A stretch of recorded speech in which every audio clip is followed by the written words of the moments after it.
Hello! How's everybody doing tonight? Yeah, sorry for missing the Friday stream. I was helping Ogre out with some computer problems he was having, and we thought this should be a quick and easy thing. We know exactly what to do.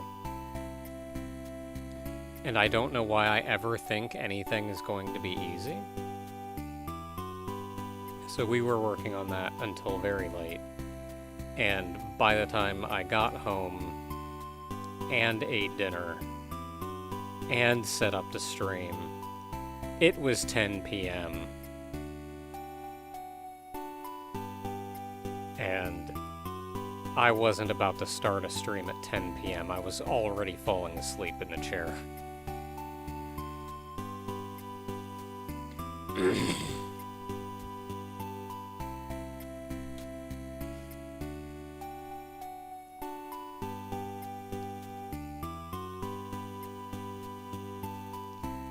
It's like, it should be pretty easy. All I have to do is plug this thing in and then run this program that we're linked to. That should be easy. And then an hour later, we're halfway across the state trying to find a friggin' store that sells, thermal paste. Adventures!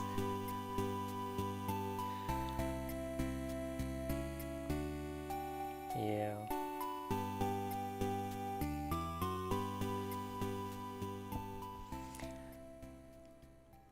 So, yeah, let's see here. So, okay, so a reminder that I am changing what I am streaming on what day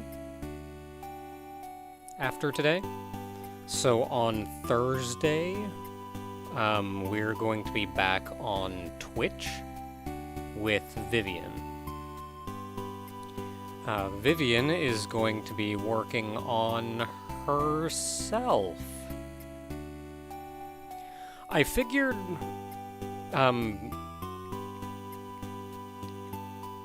because not only am I running like 3 streams now, but across 3 streams, it can sometimes be hard to figure out, like, come up with content for 3 streams.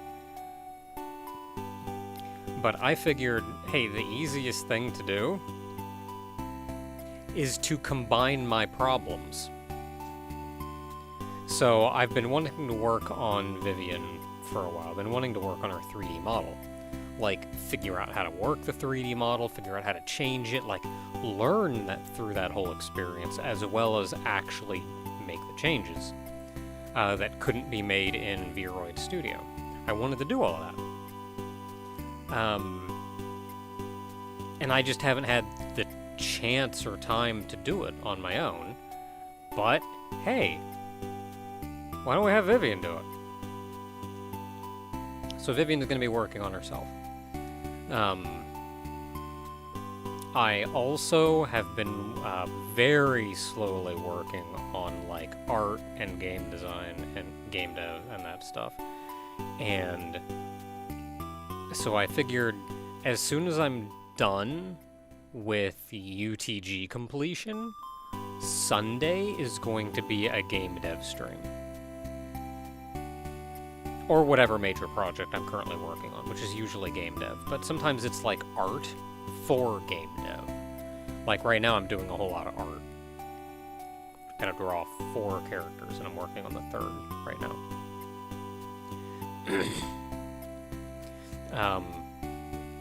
So Sunday stream, once UTG is done, which we've got a little ways to go, but once UTG stream is done, Sunday is going to turn into a game dev stream. I think I stopped the game dev stream initially because A, I was kind of burnt out, and B was I realized how slowly I was working on Tofu Topple. Because I wanted to stream the entire development of the game. So I'm not going to hold myself to the standard that I can only develop on stream. Like, if there's something I want to do or I want to get into something, I will continue to dev and draw or whatever off stream. But the Sunday stream is going to be there as kind of a guarantee that I'm able to get some work done a week. Like, this way I have a guarantee that something will get done that week. So that's the plan for that.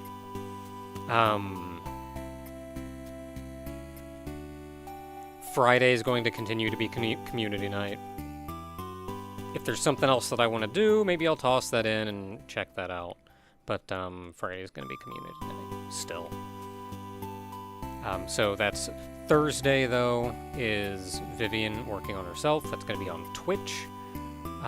Fragment Friday, community night, is going to be on YouTube. And then Sunday is going to continue to be UTG Completion until we finish UTG. That is going to be on Twitch. When Naga made Vivian, is it based off Vivian from the Thousand Year Door? As much as I love Vivian from Thousand Year Door, that is not where Vivian came from. Vivian is a combination of... Let's see what I can find. Did I tweet about it? I'm sure I tweeted about it. Can I, like, search my own tweets?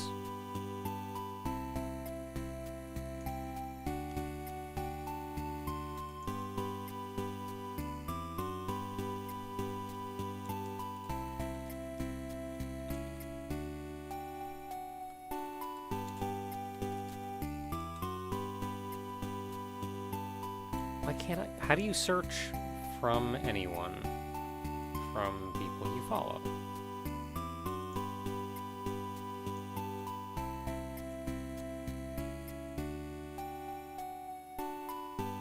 I did it, I found it.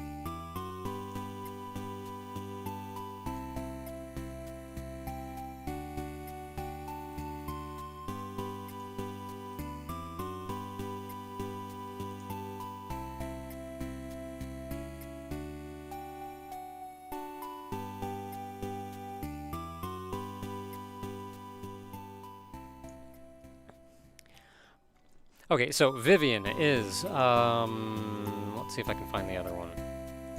Find the other one.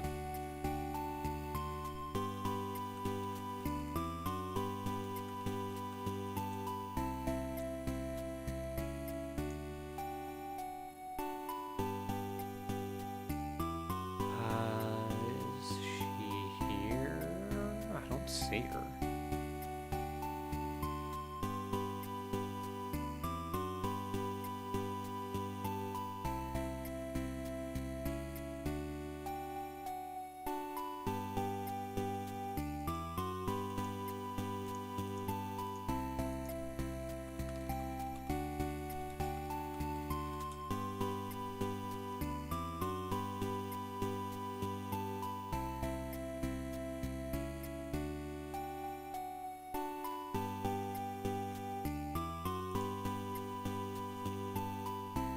I'll find it. I'll find it.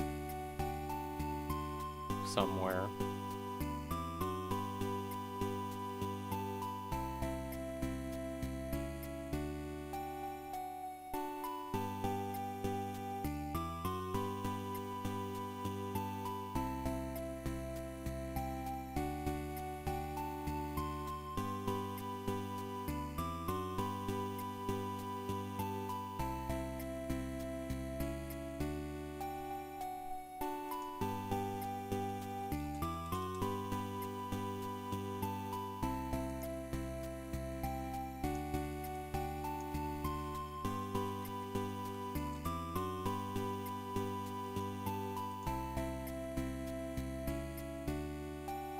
in here, maybe? Yes.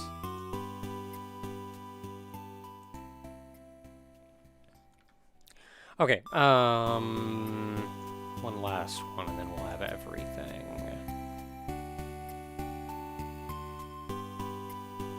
What was that game called?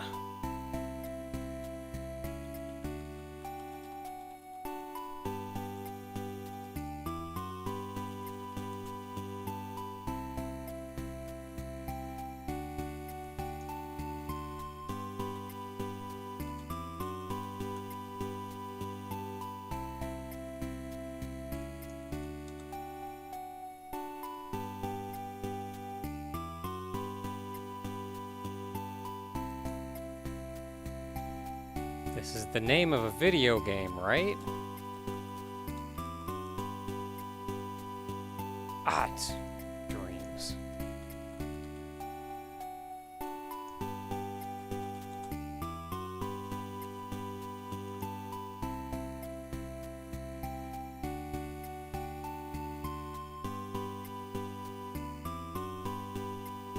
Okay, so where did Vivian come from? I have all of my information here now.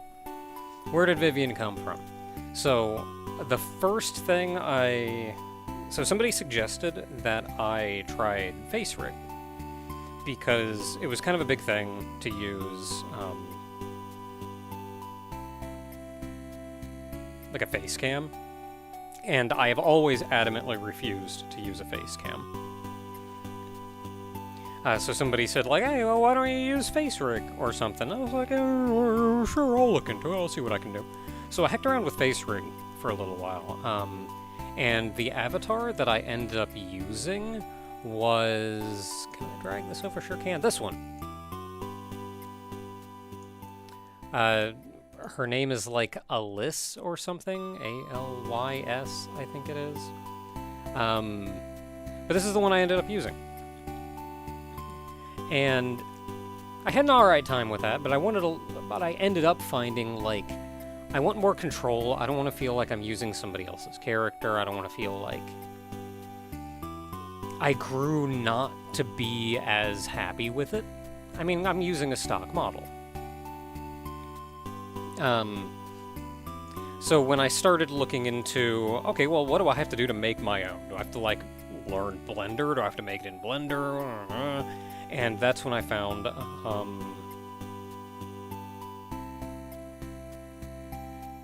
Vroid Studio.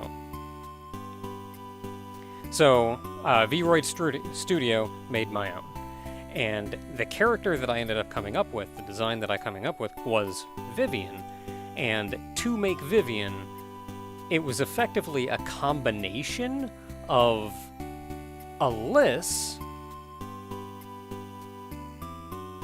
Alice. It was kind of a combination of her design, and I was playing a lot of Phantasy Star Online 2 at the time.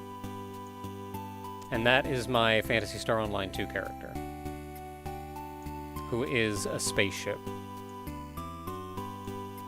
So it was a combination of Alice and my Phantasy Star Online 2 character. That is what made Vivian's design, effectively. Also robot maids, because robot maids. Ah, to be a robot maid.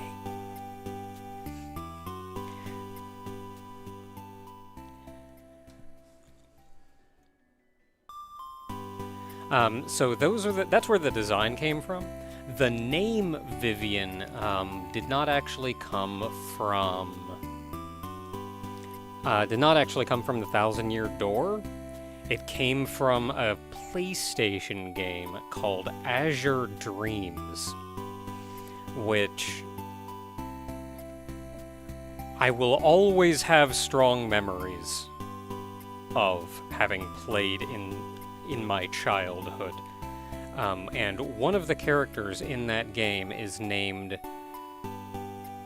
Azure Dreams, just for the sake of it, it's a roguelike. but you can use the money that you make from the roguelike aspect of it to, like, build up the town and make the town better, and also romance, like, half a dozen ladies. And one of the romance options is a lady named Vivian Merca. Who's this lady?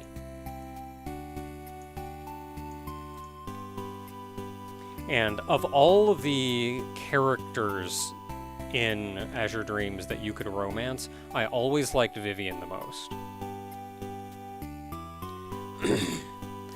I don't know if it was just because she was like the most mature, the most adult out of all of them, or what, but I don't know. I really liked her, and her name has stuck with me for years. So, there's that. That's where that came from.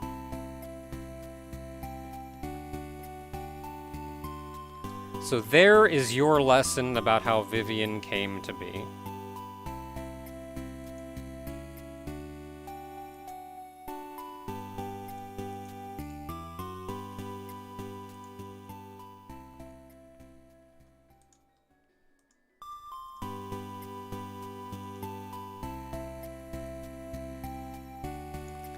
So there's that.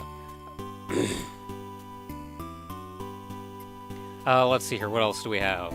Just talking about El Shaddai. El Shaddai is amazing. Absolutely. Enemy lady for Mega Man Legends. Tron? Tron Bon.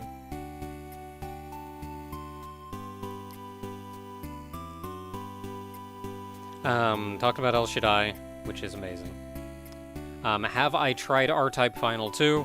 If you check on Twitter, not Twitter, Twitch, ooh, it's probably been deleted by now. Hold up, if it hasn't been deleted, I'm gonna go save it. It has not been deleted!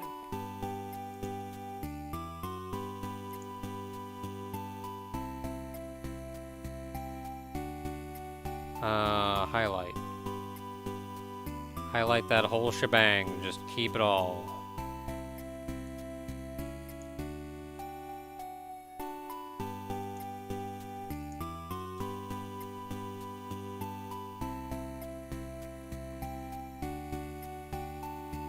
Publish highlights.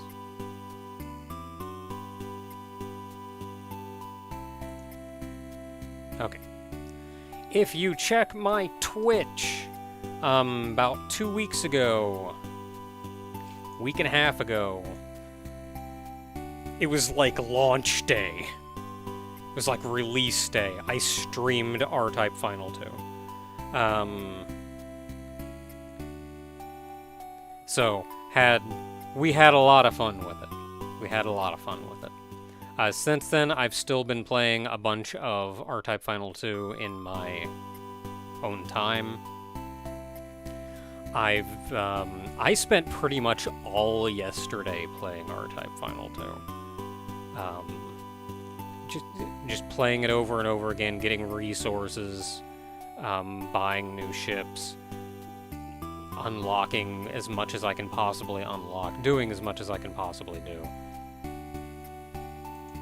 And, trying out harder difficulties. There's actually not a ton of difference between the difficulties.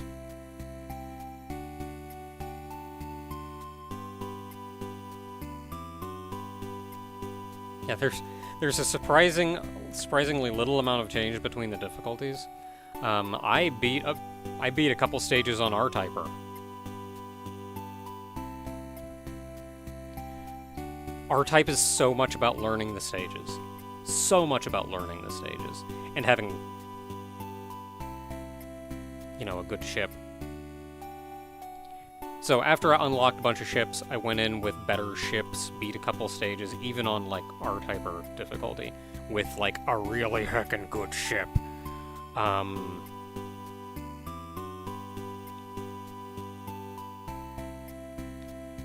I am not going to go back and play on R-Typer again. However, something changes in the first stage if you play on R-Typer. As far as I know, nothing else changes. But something changes in the first stage.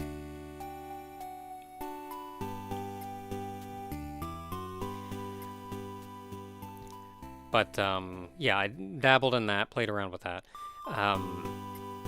Since it's not a lot changes between the different difficulties, but it's like just enough changes in just the right way. As an example,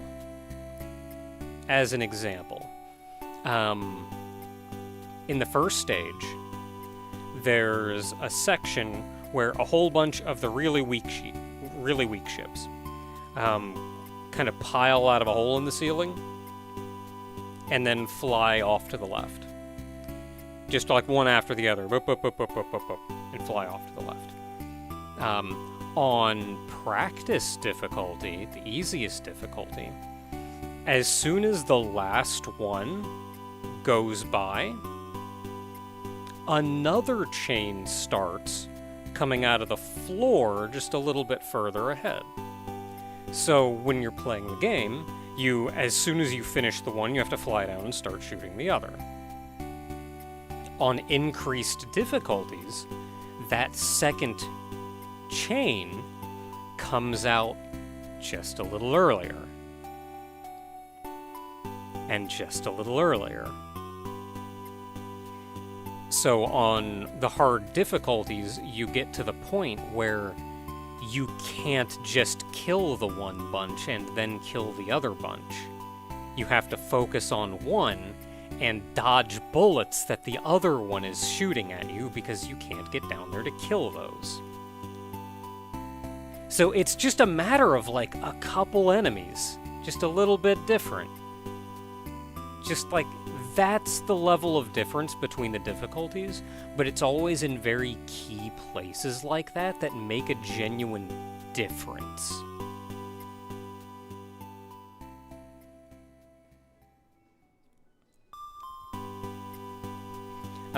Unlocked all the ships too. At this point I have all the ships unlocked. All the ships that can be unlocked are unlocked.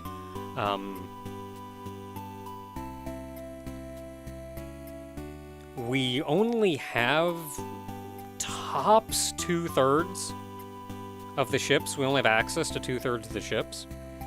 Apparently, the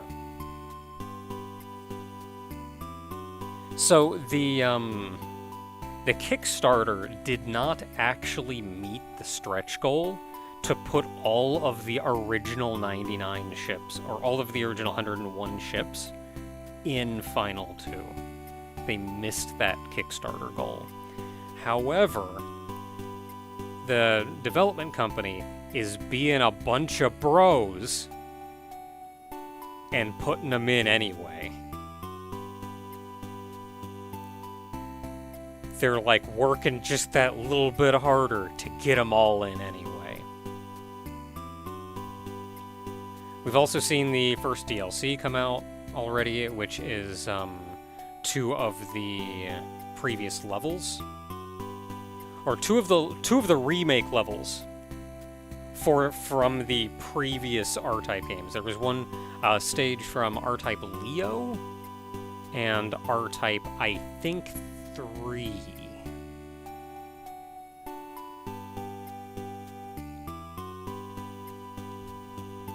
The remade retro levels, yeah. So, got those, played through those. Good stuff. I do not yet have all of the enemy data collected. Because I did grinding and experimenting with ships and stuff, so I didn't really, like, play through the whole game multiple times.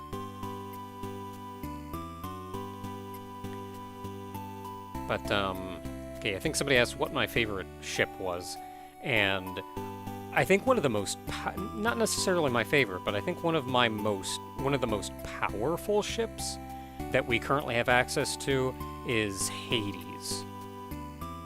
The the charge shot on Hades is just really heckin' good.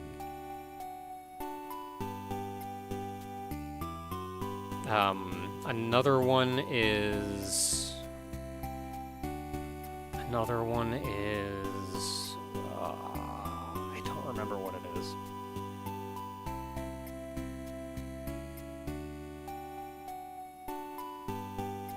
It's got like the burst wave cannon. It's like the TXX or something, like the TX1 or something. That one's really good because its full charge cancels enemy bullets. It's a huge AoE that'll hit stuff even on the other side of walls when it explodes because it's just this massive circle explosion. The explosion is real weak if you don't hit something directly with it. Like, what you hit directly with it gets hurt. Stuff that just kind of takes residual damage from the giant explosion really doesn't get hurt a lot, but it does cancel bullets. So, that one's a pretty good ship here and there.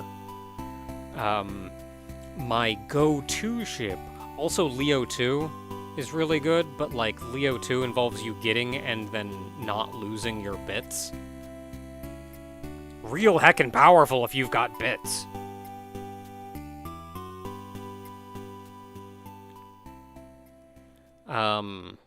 What happened to my Gungrave gameplay? Victor Entertainment happened to it. My arch nemesis. My favorite ship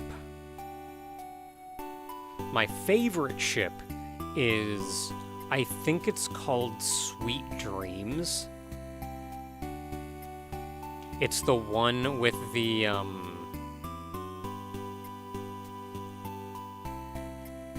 it's the one with, like, the plug type canopy that pilots apparently really hate. The one with Parthenon. No, close.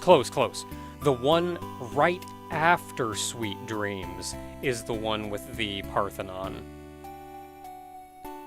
I don't like that one as much. It's alright, but I haven't had a lot of luck with the charge shot on that one. But, like, man, the charge shot on Sweet Dreams is good stuff.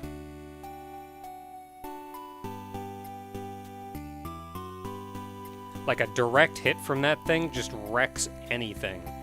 And if you hit something, the shot splits and will just, like, spread out and about clear the screen. The charge shot is so good on that.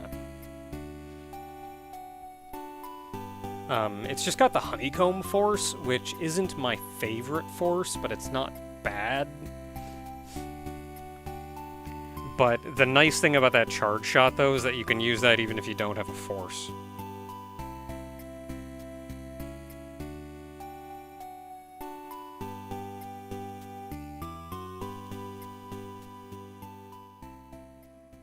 But yeah, R-Type Final 2. Good stuff. I've seen, it's frustrating because I'm sure it's just like, I'm sure you get this on like any game that's ever released, but seeing the complaints about Final 2 on the Steam forums is a little frustrating.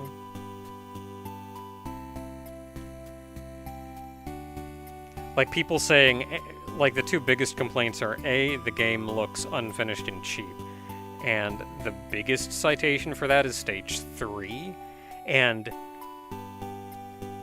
I will admit, Stage 3, I think the intention was that Stage 3 just looked really clean, but I can kind of see what they're saying, but, like, I still think it looks fine, and other than Stage 3, every other stage looks absolutely fine. Absolutely great.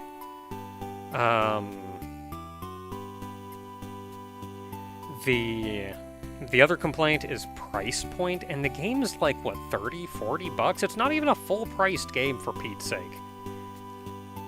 I think people are just way too used to, like, underpricing games. It's like, oh, it's a game. It's a game that has 6 stages, and you can beat it in 6 stages and beat it in an hour. or whatever, that should be like $5. That's not how video games work. I think the game is absolutely fairly priced. I do not think it should be a full $60, and it's not. But I also think it's worth way more than like $10, $20. I think the $30, $40, or however much it is, I think that's an absolutely fair price point.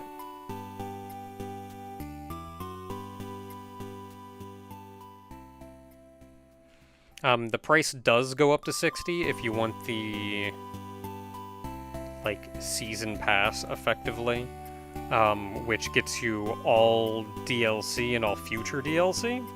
And in retrospect, I should have got that, because I just bought everything individually. So I ended up coughing up like probably $65 or so. Because I gotta get that art book and stuff too.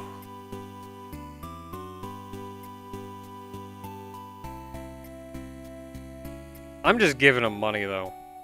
I'm not making good decisions. I want them to have money. I want to give them money.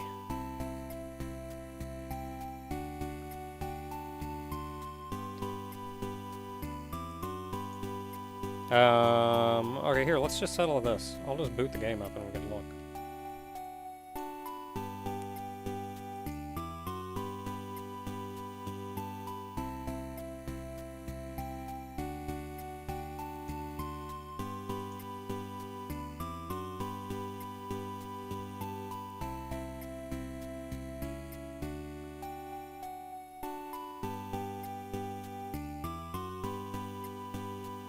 Like, I will also say I can completely understand maybe somebody not sharing the same opinions as me.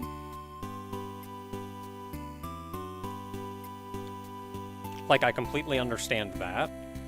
But, in my own opinion, I think everything that so far has been completely fair.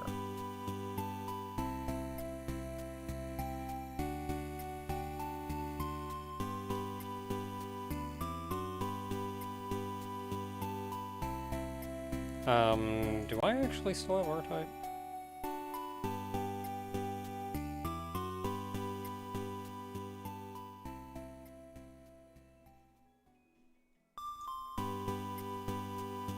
Oh, did I do like game capture or something because I was playing full screen? Here, let me try. Thank you, Dresvin!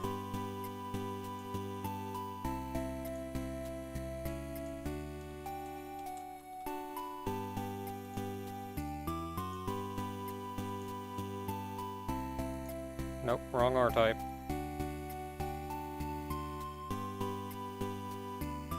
Oh, I think I do have to do game capture.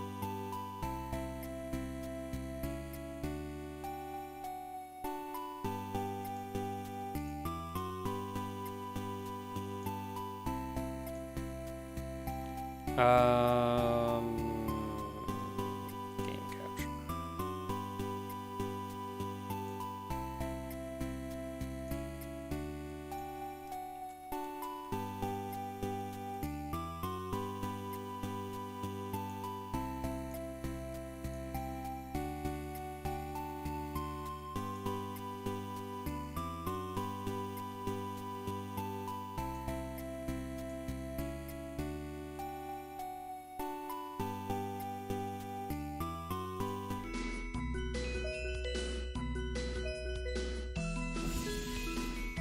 I don't know if you guys can hear Enooh in the background.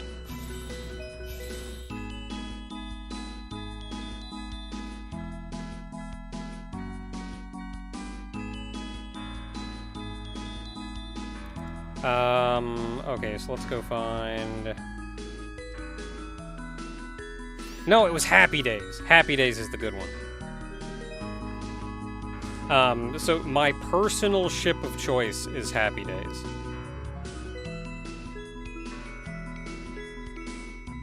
If you can't hear it, I'll just mute it real quick.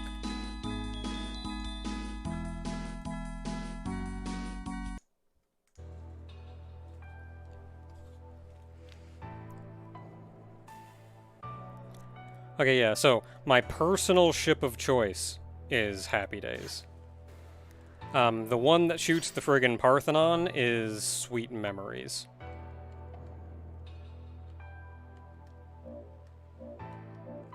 Because of the illusion wave cannon.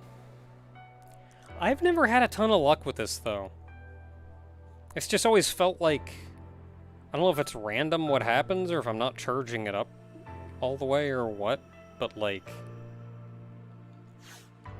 I've never had a lot of luck with it. But Happy Days, I've had a good time with Happy Days. Let's see here.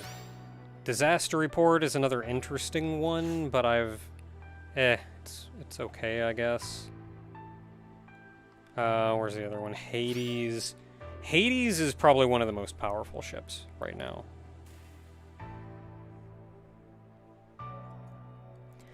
Which ship had the hyper wave cannon? It is not in the game yet. But I think...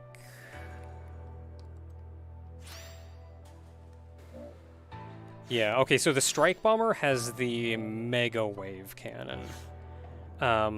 It's not in the game yet, but I think whatever comes after that is what either will have or will build to the Hyper Wave Cannon.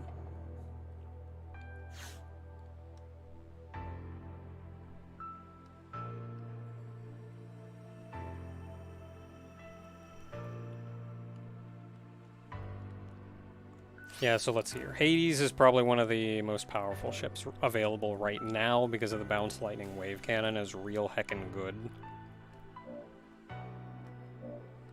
Anchor Force is also pretty alright.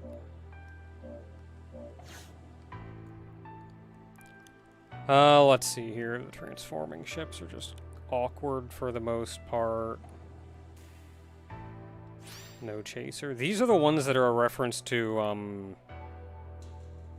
what is it? Space Patrol Gallop? Or something. So you have the lock-on wave cannon, which is the charge shot from Gallop. So that's all of these. The TXT is really good. The shock wave cannon is the one that I was talking about before that shoots out the big explosion. It just kind of does minimal damage to anything that the explosion hits, but if you get a direct shot on something, it like really hurts, and the massive explosion cancels bullets. Again, I will not stress that one enough.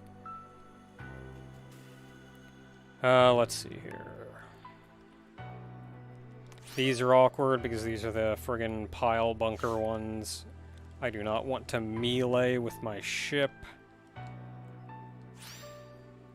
Northern Lights, I forget what you do. Photon Vulcan. I forget what they do. I haven't heard a ton about them though. We got these with the flamethrowers. Those are alright. If you like flamethrowers. Leo 2 has the most powerful bits in the game. Cybit Plus, the most powerful bits in the game. If you can get bits, this is probably one of the best ships in the game. But that involves you getting and keeping bits.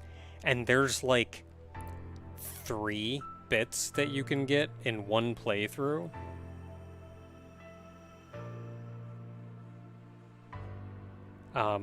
Like, if you're good enough, then this is amazing. Or maybe like Score Attack. I think you start fully powered in Score Attack. So it may be good for that too.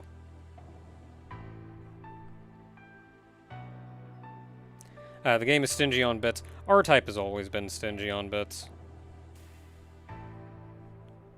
Like, looking back at even the original R-Type, there's like 3 bits across that whole game. And it's I don't necessarily want to say frustrating, but there's a lot of the complaints that people have had with Final 2 are things that have existed in R-Type since the beginning. Like, oh no, it's too hard. R-Type has always been murder hard. once you learn the stages, it's much, much easier. $20 from Platinum Venus. Thank you. It says happy belated Friday.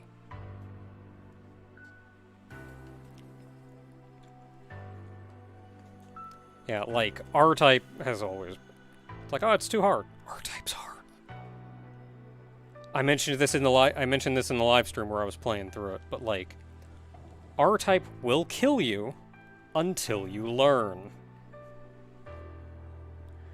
It's like, oh, there's not many bits in the game. There's never been many bits in the games.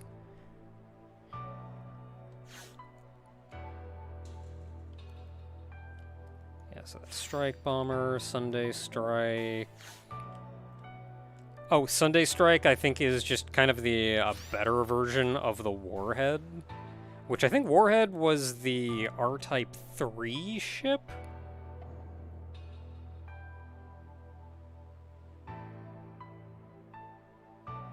Yeah, Wim, I think I'm pretty sure I thanked him for that. But if I didn't, I can boop it again. Yeah, there we go. Thank you, Drasvin. $5. Giving money to creators you enjoy is a good decision.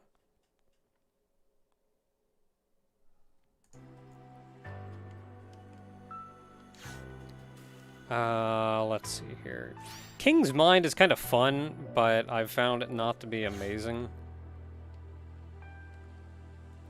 And then right now, the standard Wave Cannon 3 is probably one of the most powerful wave cannon shots in the game, but you do have to charge up 4 loops.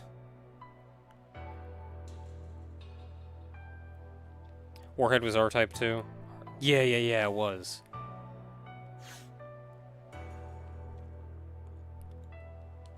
Because Warhead had, yeah, the diffusion wave cannon. This is the one that shoots out and they all kind of go all over the place.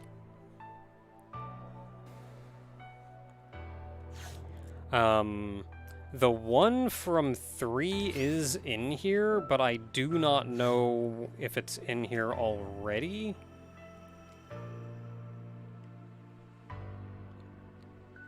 Like, the wave cannon is in here. I know for sure.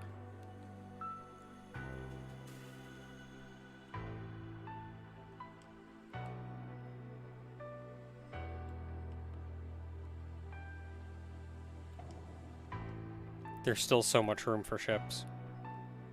Admittedly, most of this room down here for ships is going to be on this path right here, which goes down the Bido tree.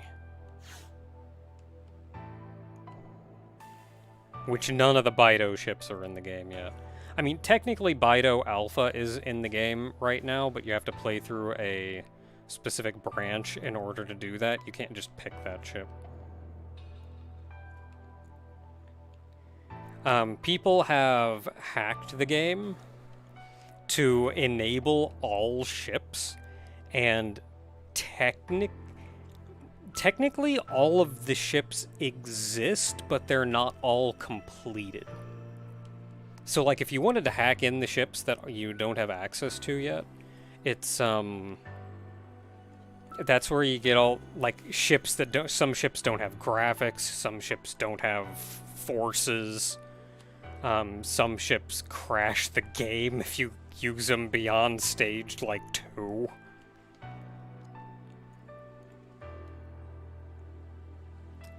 So it's very much like they're working on it, though, and they've said that they're going to release all of these ships as free updates.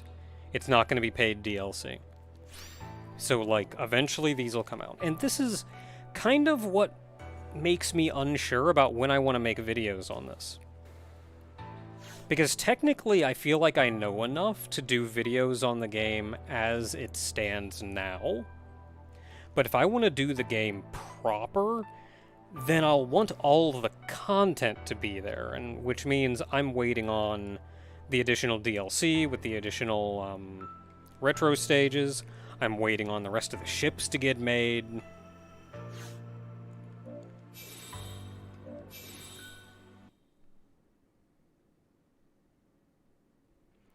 So, like, I don't really know yet. Let's see here. Wavemaster, King's Mind, Leo 2, Hades, Eclipse, yeah. Happy Days is kind of my go-to. I use Happy Days until I can't use Happy Days. Which usually involves me using Happy Days until I either need the Bounce Lightning Wave Cannon from Hades, or I need to cancel bullets with the Eclipse. Otherwise, I mostly just use Happy Days.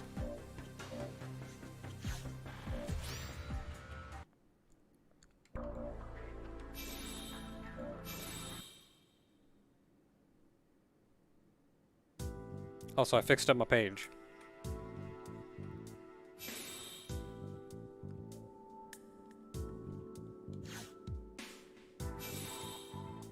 Oh, does the menu go in? Yeah. Fixed up my page.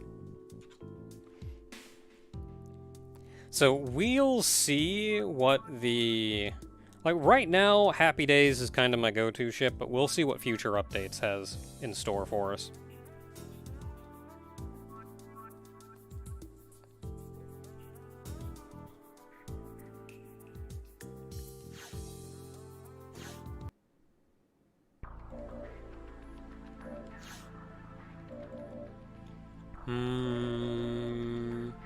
Nothing else I especially want to show off. Nothing else that I want to show off that wouldn't be mildly spoilerish. Because there's some stuff in here that, like, I want to show you, but I want to show it to you in good context, not like a random, hey, here's this thing. I wonder if they're going to add ships that weren't in Final 1. We do not know for sure, but the people that hacked the game... So, R-Type Final 1 had 101 ships. The people who hacked the game found that there were spaces for 110 ships.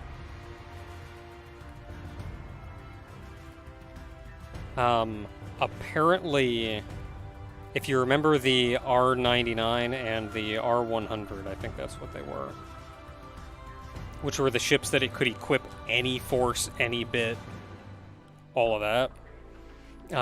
Apparently, there is going to be another one of those that is one of the transforming ships.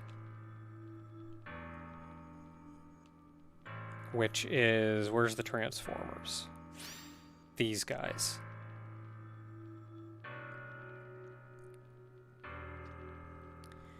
Yeah, so... The thing with these transforming ships that's kind of neat is... If you... I don't know exactly how it is, but it's something like if you speed up, you change into an R-Fighter design. And if you slow down, you change into a mech design.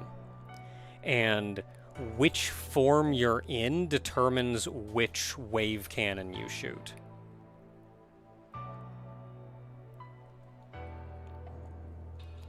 So, like, this one in the ship form will shoot the diffusion wave cannon, and in the robot form will shoot the mini burst wave cannon. So apparently one of the additional ships is going to be like the R99 and 100 that could equip literally anything, but it's going to be a transformer. And like, man, if you want to go full anime, we got you. We got you, bud. These are fun. Not great, but fun. I think the big thing that I'm missing right now, out of this game, the big thing that I personally wish for is an invincibility code. Final 1 had an invincibility code, and that let you farm... It let you farm materials easier, it let you experience all the weird things easier. Like, hey, you know that one ship that, like, took 10 years to charge up your friggin' gun? I couldn't have done that. I would never have been able to fire that thing if not for invincibility. So I'm missing an invincibility. I'm missing an invincibility. If they don't add one, then I'm hoping that hackers will eventually come up with like a cheat engine code or something for it.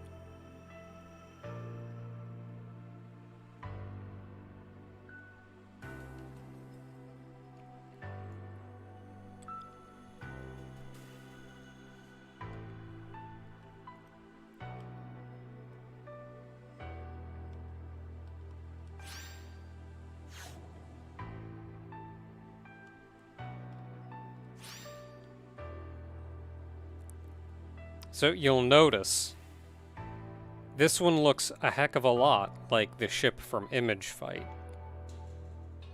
And recall that Image Fight is canon to R-Type. In Final 1, you did actually get to go through the image, you could actually get the Image Fight ships. And I'm pretty sure that's this line right here, is going to be the Image Fight ships. Going back. Let's see here. After Scope Duck. I think after Scope Duck is going to be like the POW armor and then Mr. Heli. So I think that's what those two are going to be. These are the Image Fight ships.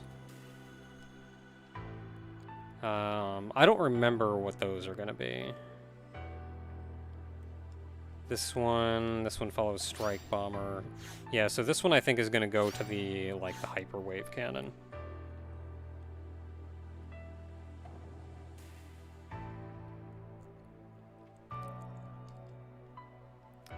Shame this game didn't have a build your own ship mode. That's kind of what the R99 and the R100 are, which they're working on and will at some point be in the game.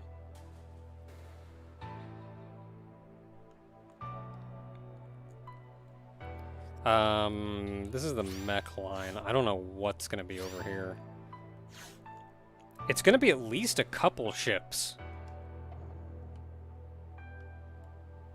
Because it has to branch down. One of these is probably gonna be the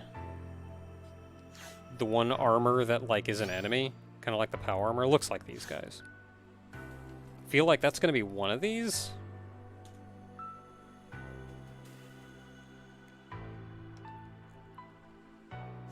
After Hades, I think this goes to... what come after Hades? Cerberus? Was it Cerberus? I think Cerberus is the one from Delta.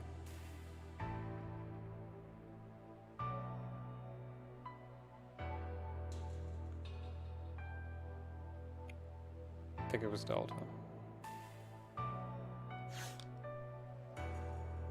So that's probably going to be that one, and then this is going to be like the Bido line going down this way. Because this is across the Rubicon right here.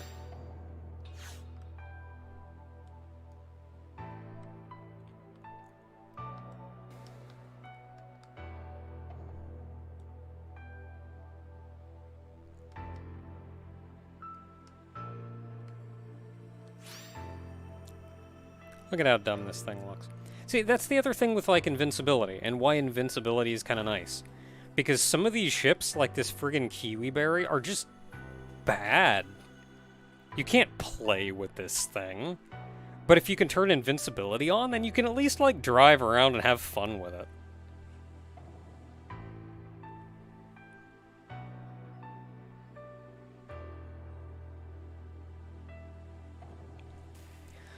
Is R-Type Final 2 supposed to be the final game of the series?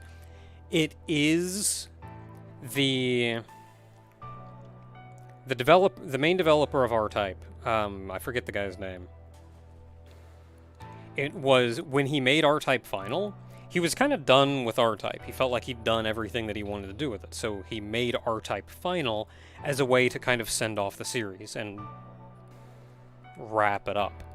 And it was so many years later, even though he wanted to be done with it, so many years later, he kind of found that there were still ideas he was getting. There were still thoughts he was getting about what he wanted to do, about something R-Type related that he wanted to do. And that's where Final 2 comes in. Chronologically, Final 2 takes place after Final 1.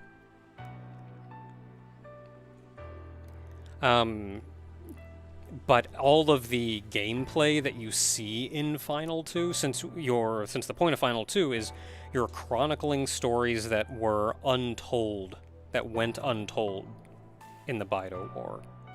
So, like, the storytelling takes place after Final 1, but the actual gameplay all takes place before Final 1. Except maybe one stage, but that's complicated.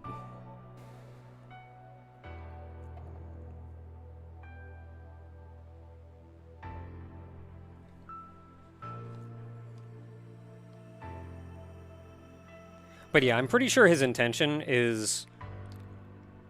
It may not be necessarily for Final 2 to be like the final game, but it is letting the developer do things with the series that he wanted to do. Even though technically he wrapped up the game. Is there going to be an LP of Final 2 adding to the timeline thing? There sure is. I do not know exactly when I'm going to get around to doing that, though. Because, where's my guy? Here we are. I don't know exactly when I'm going to get around to doing that, though, because right now I feel like I know enough and I have enough experience with Final 2 to be able to do videos on this right now. But there is still content being released for this game. We've still got more DLC coming, with more retro stages being remade. We've still got more ships that are in development and going to be released. And they're still, like, patching and tweaking the game. They're even balancing some of the ships.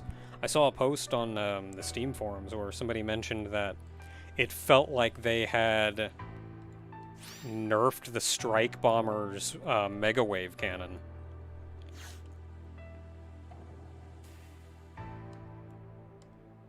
And I think buffed the Eclipse's Wave Cannon. It's neat, it remembers where I left the camera.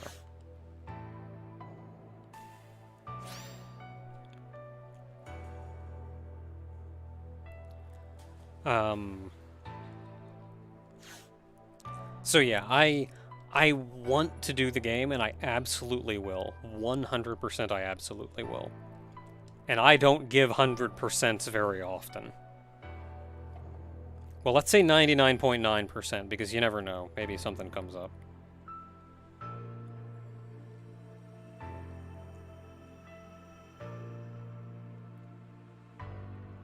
Why does the Eclipse ship look like it was somewhat made from Legos?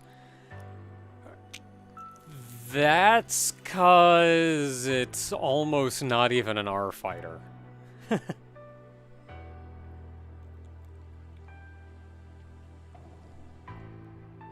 It's one of the OF ships, or at least the precursor to the OF ships, which are from Image Fight.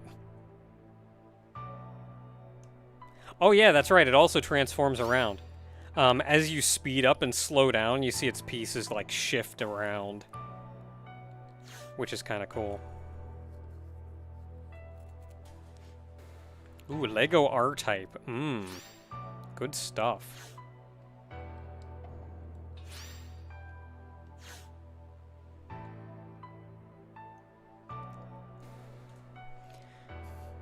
Yeah, minor transformative features. Then they fully explored the transformative features in this line with these guys.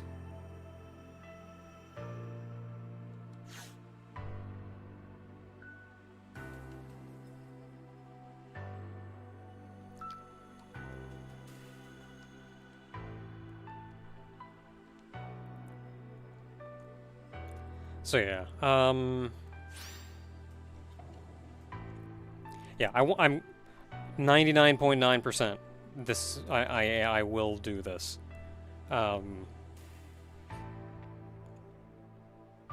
Barring catastrophic circumstances, I will for sure do this. It's, at this point, I just want all the content to be there before I do. So as ships get added, as stages get added, as ships get added, as all that good stuff happens.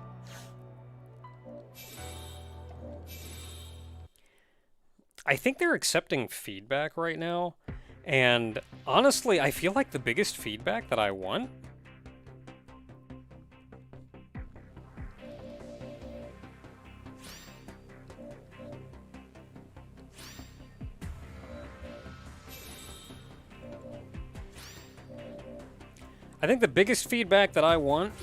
is this opening cutscene.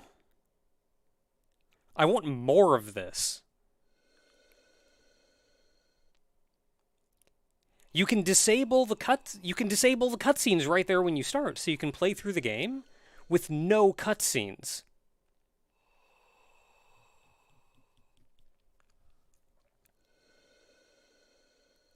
So you can play through the game with no cutscenes if you just want to do all gameplay all the time. But like, I would love a dumb cutscene like this between every stage. I would absolutely love a dumb cutscene like this between every stage. Now you are about to go into the start sequence.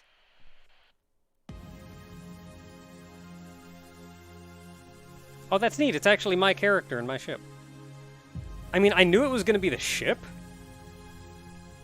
but they got my character in the pilot seat, which is nice.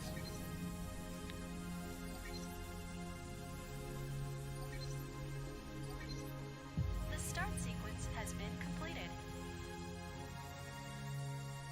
Are you ready to take off? Does the cockpit change? I don't know if the cockpit changes, but like your character in the ship does. Like that's my ship. That's not some generic thing. That's my ship.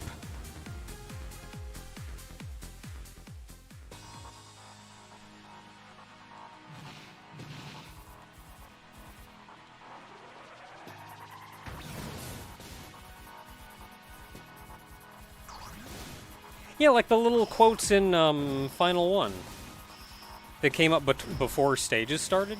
Just like a little something like that. Doesn't need to be much, just a little bit of a lead into each stage. Something like that. But like just a little bit more to show us like the pilot and what you're doing, and maybe give that voice actress a little bit more. See, this is where like on harder difficulties, that first chain is still coming out.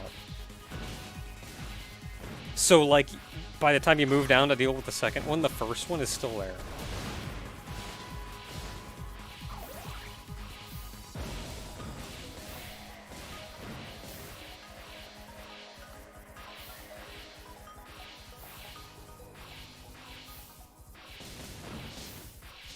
Okay, so I gotta rely on missiles to kill this first guy here. Go down and get him.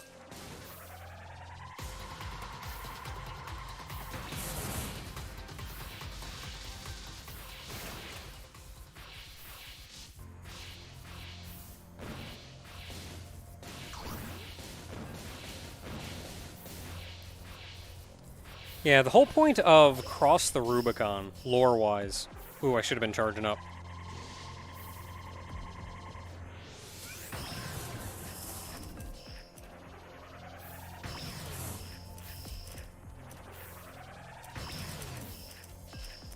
I missed! There we go.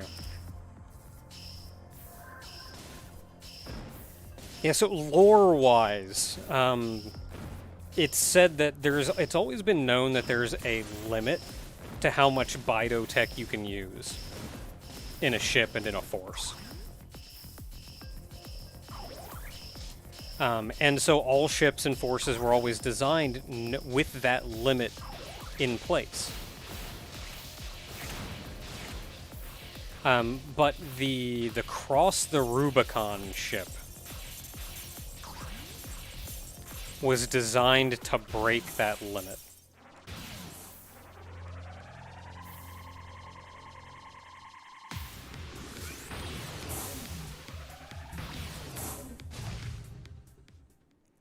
That's how powerful that shot is.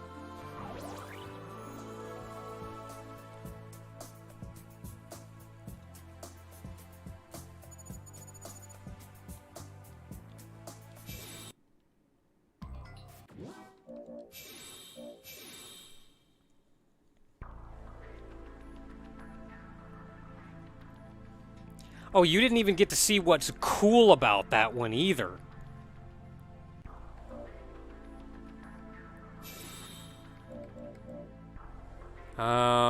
What's a good one?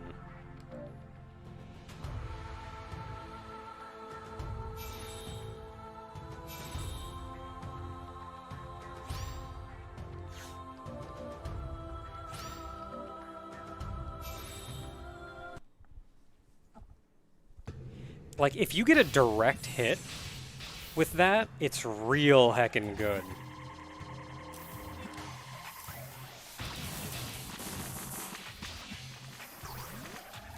But if you hit something with a charge shot, you see it splits.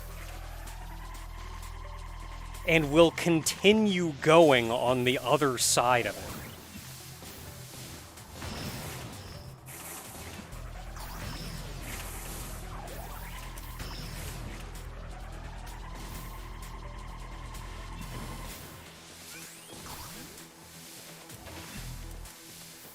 You can also kill these things from the front with it.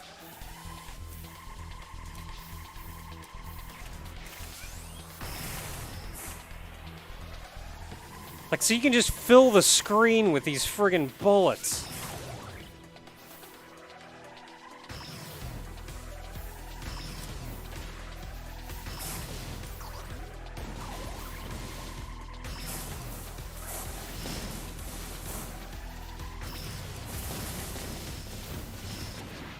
Yeah, I knew that was coming. I was busy dealing with the charge shot, so I wasn't letting my missiles kill those guys, since they were around a corner. I kind of saw that coming.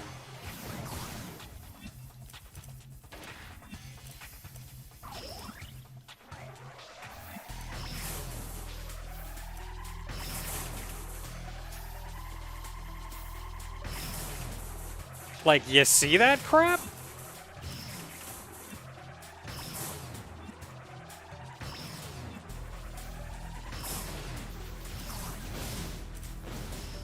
Oh, nope. Oh, crap, I don't have missiles.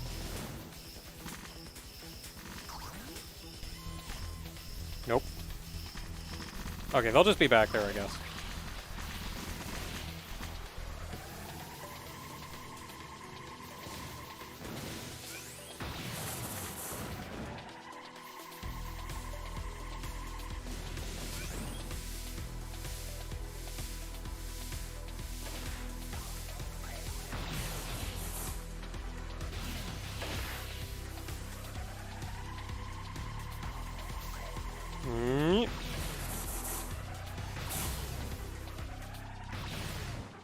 Can kill these things from the back with this, but it's being troublesome.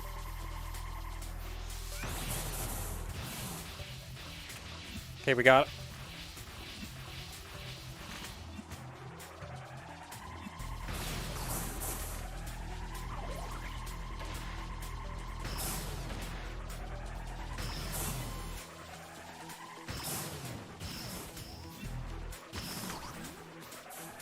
Yeah, being troublesome. I should not have gotten yellow. The yellow on this ship is garbage.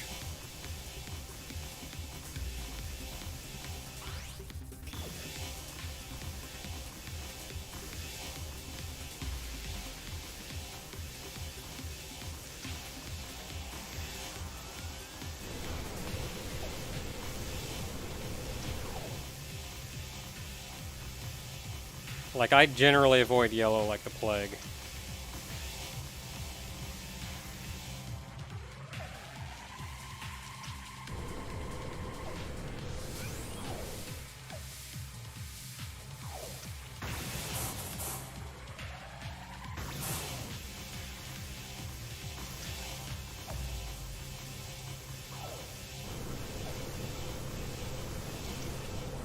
Ah, you decided to face me. That was your mistake.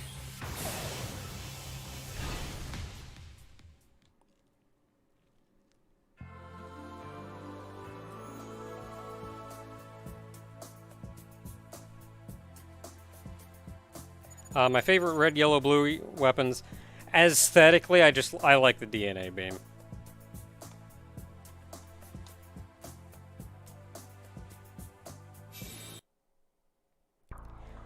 Like, you got a good look at it against the... Like, you saw it a couple times throughout the stage, but you got a good look at it against that boss when I just shot its main body, and you saw the charge shot, like, split and just chain the whole way down and around it. Like, this charge shot will clear a room. Good stuff. Good stuff. Anyway, I should probably stop playing R-Type. Look, I like R-Type.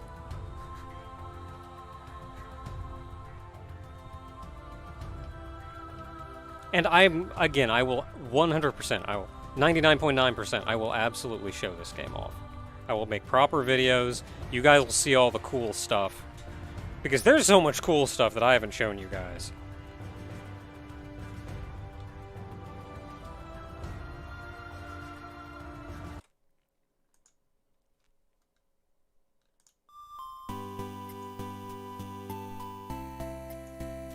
So let's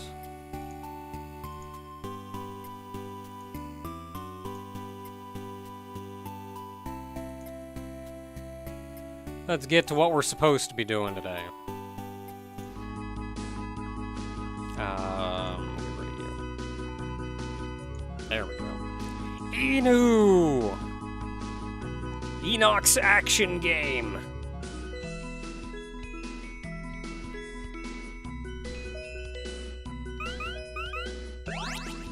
So I did not save the one where I had actually, like, played through a diagonal section. Only 72 stages? Really? He didn't make 100?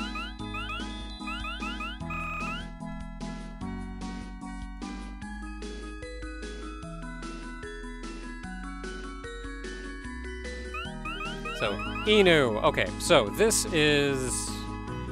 So I've been talking about R-Type, like, all stream.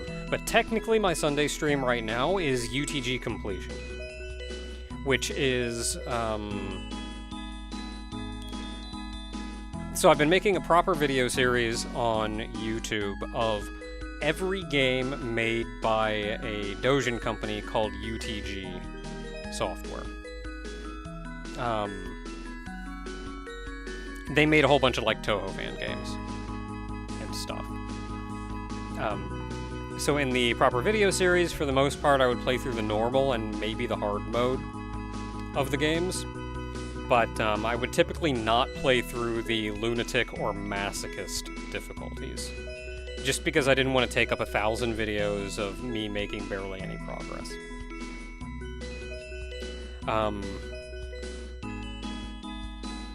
So, UTG Completion, the Sunday stream, is I have been going back through all of those games, and I've been doing the lunatic difficulties. I've been completing the games.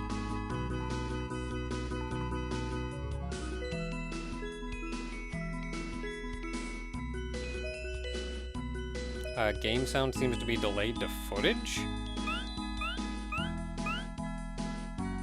If it is, I have no idea what would cause it.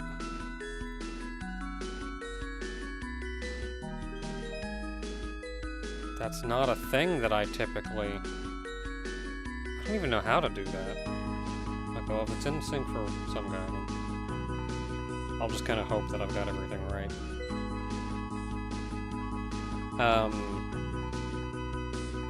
So yeah, the thing about UTG as well is that the dude just cranks out content, and typically the harder difficulties aren't just, oh, it's a little harder.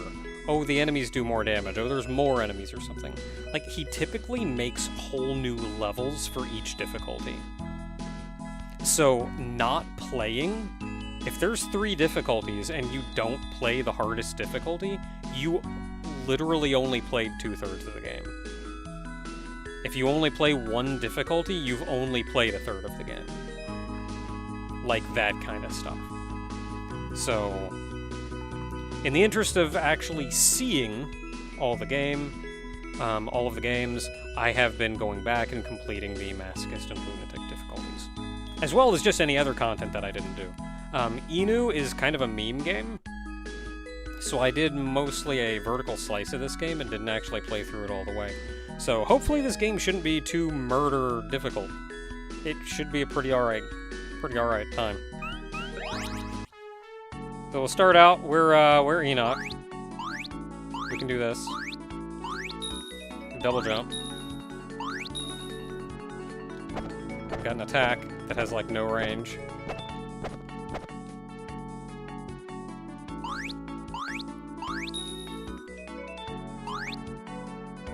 Has an amazing run animation.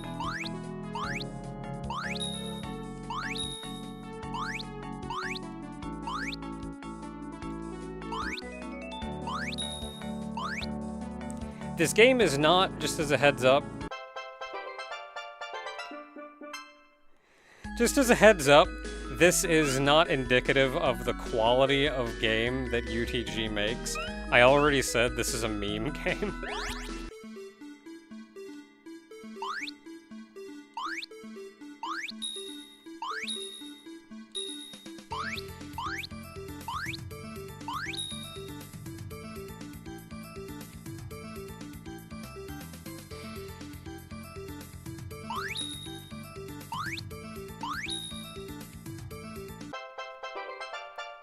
And so the whole point is that you gotta get to Lucifer on the other side of the level, who's holding an umbrella, because of course he's holding an umbrella.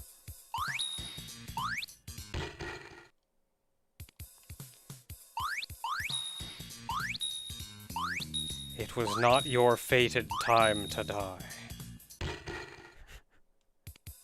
That just occurred to me. That's like the friggin' game over from El Shaddai.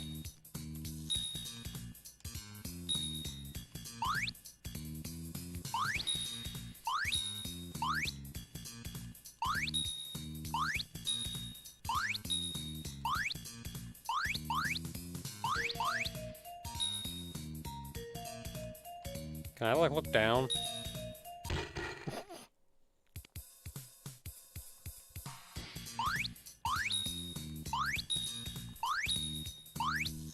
Yeah, the soundtrack for this is, I think UTG just used the soundtrack that they made for, I Wanna Be the God. Did I ever play Marissa Land Legacy? I don't think I have. I remember I have played a Super Marissa Land.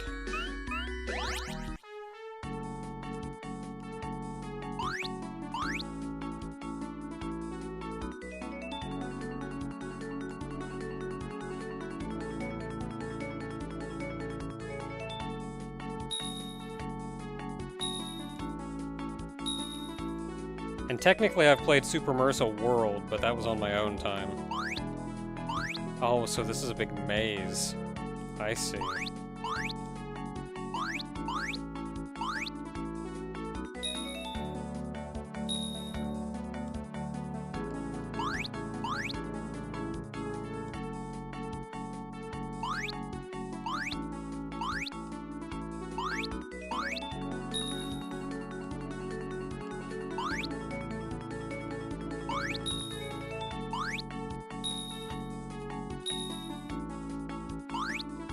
Am I going this way?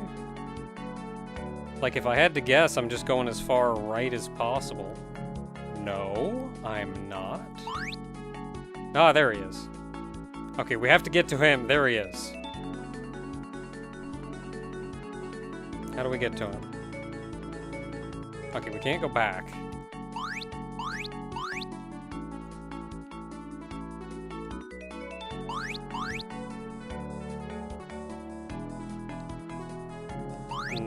Probably not.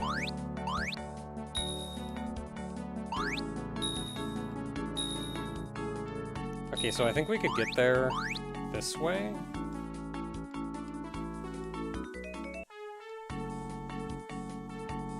And there was a place where, I think it was here.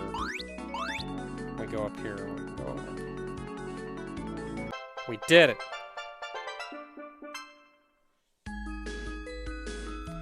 What inspired UTG to make this game anyways? Memes, probably.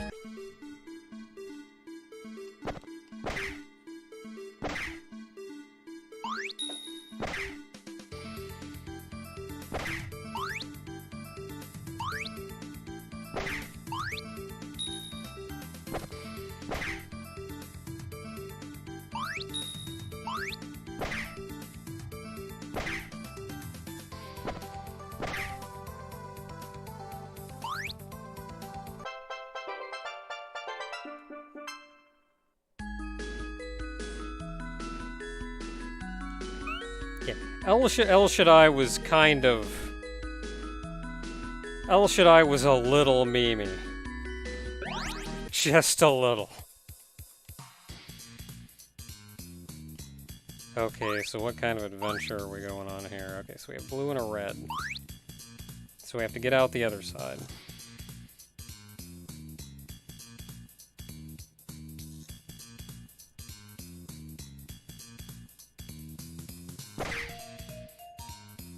Okay, so if I hit red, I cannot do anything.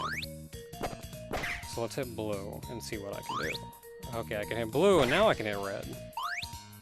And that lets me get out. Heck yeah.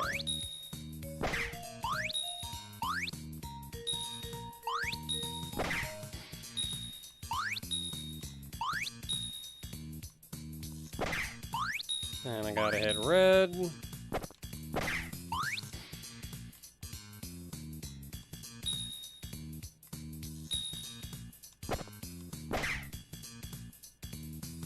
And we did it.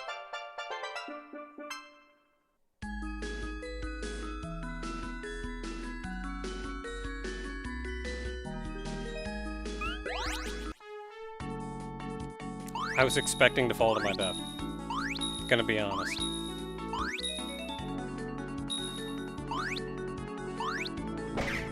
Okay, probably had to hit yellow. Not sure why I feel that.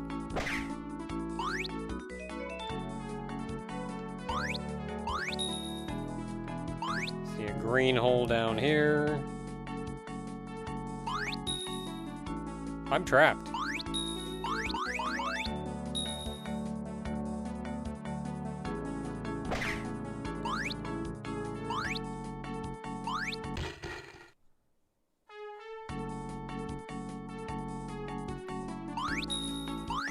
Yeah, Boho Yo-Yo-Moo, that was an interesting one.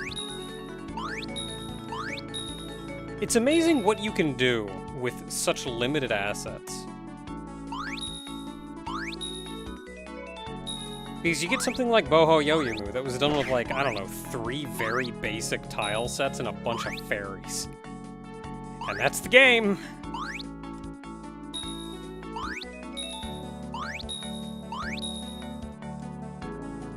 Okay, so what do I have to do to, like, win?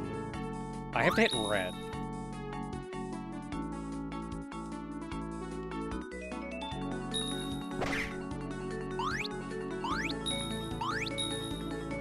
So I think I want to hit that first, then I hit green. Then I can hit red.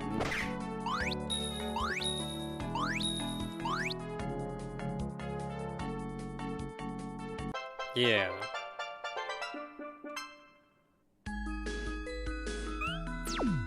No, I hit cancel. Go back in.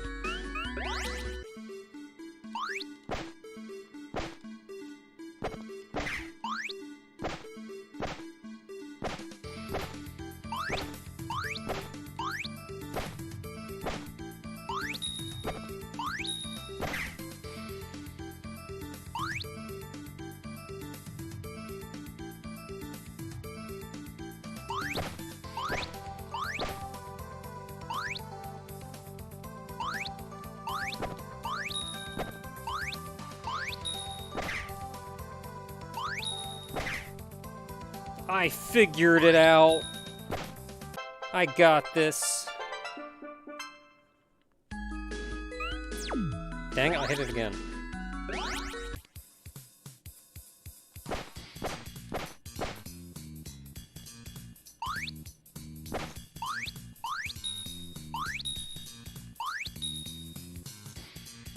So what am I looking at here?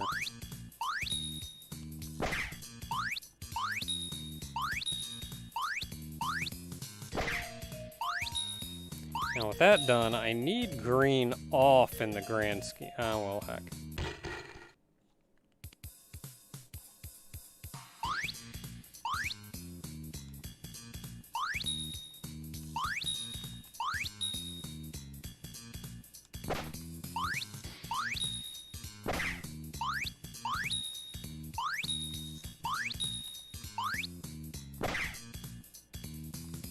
Okay, so I need green off in the grand scheme of things.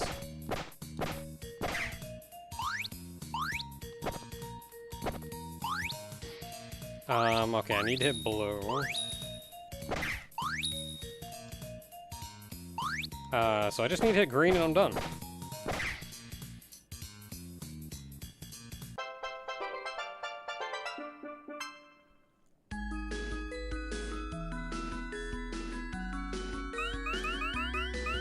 Alright, I have to exit the game proper in order to say I don't know.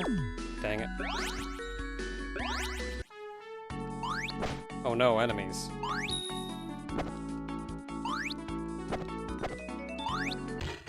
Dang. The double jump is a little weird.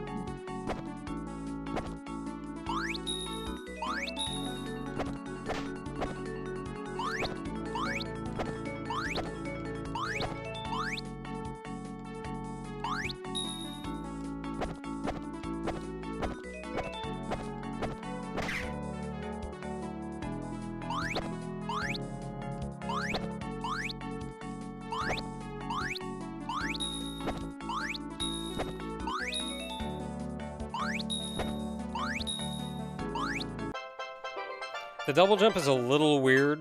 I think the big thing is you have to wait until you're on your fall before you can double jump. Yeah, it works a little bit like Super Metroid Space Jump, where you have to go after the peak of your jump.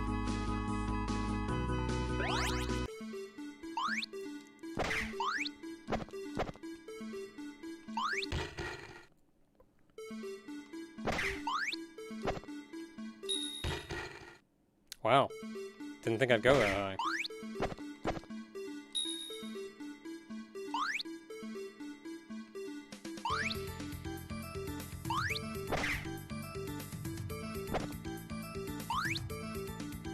I should hit green first.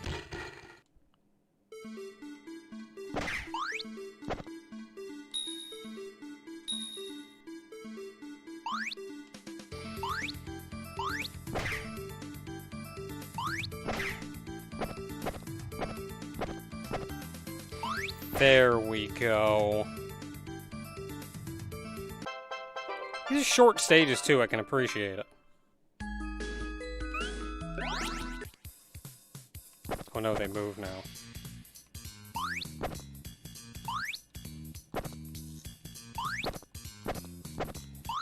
Man, sure would be cool if I had an attack that was more than 3 pixels in front of me.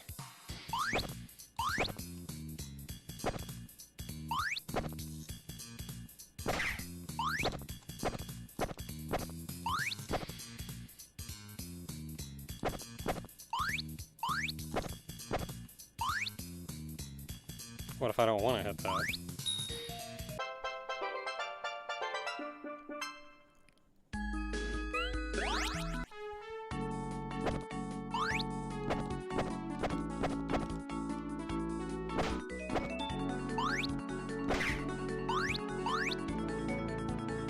So what are we looking at here?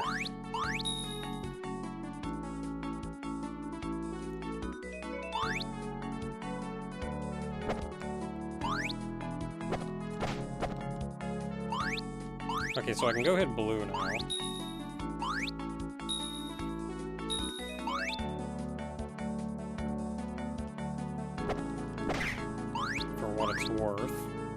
Oh, that blocks off yellow.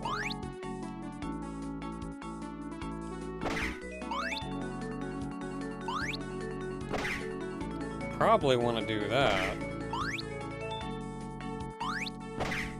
And then hit green. And then hope I don't have to hit blue again, ever. Oh, but I can just do that to drop them. Now I can go back and hit blue again.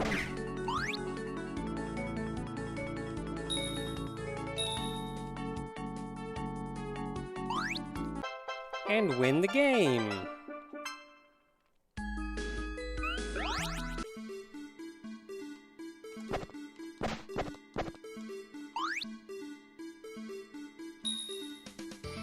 Yeah, honestly, attack range is just small enough to be kind of irritating, but otherwise,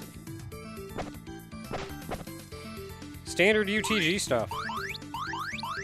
A lot of content, even with something simple.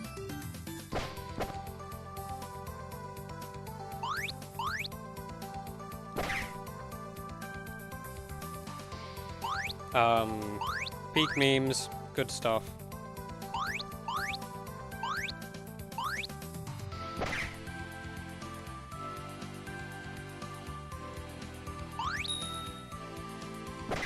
Okay, so now we just have to hit red and we are done.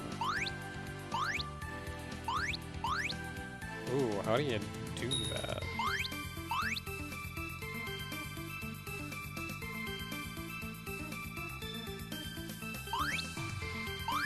I can't jump that high.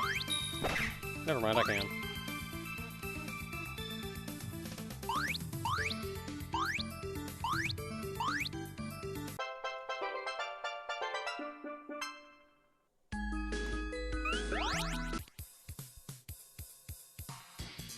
Terrifying.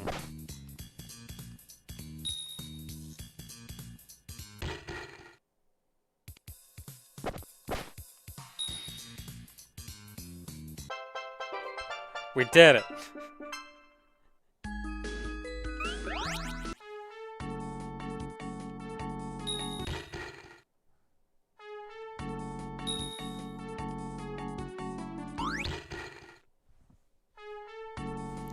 Gotta perfect your fall jumping.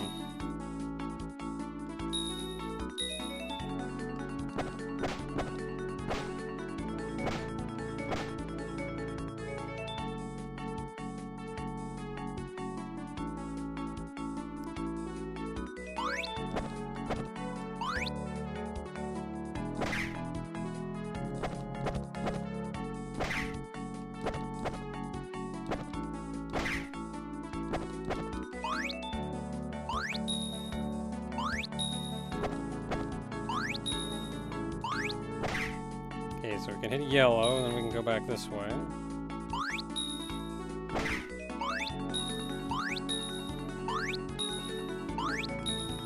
I didn't actually see what was down here. Death. Death is what's down there.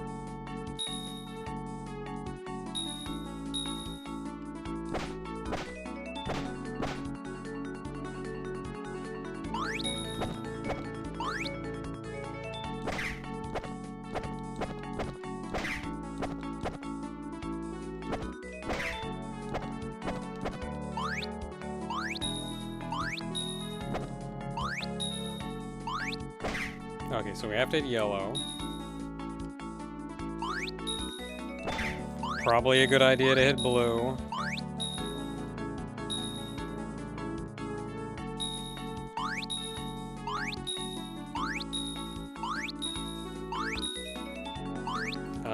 Not sure what that's doing out there. We did it. Good job, team. Let's not fall on that last remaining spike. What is this game called? It's called Enooh! Enoch's action game. Is it on Steam? Good luck even getting this game. This is a Dojin game from probably 15 years ago, made by a developer that no longer makes games or even has a website. Took his website down. I think you can maybe find this game if you go through archive.org on his old website. I think you can find a download.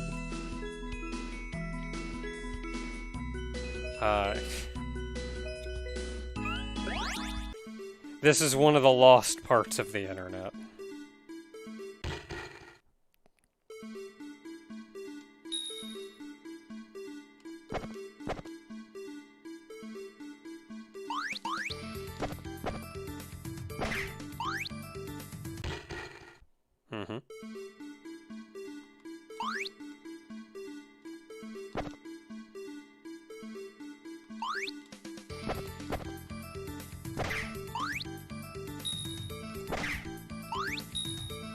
Ooh, boy, I made it. I was fully expecting to fall into spikes.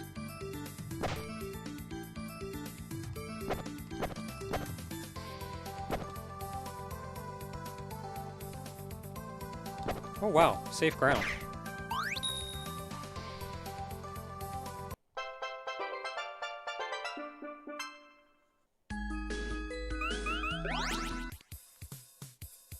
Oh, we got another big one. Okay, so we need to turn off red, and we need blue to be off.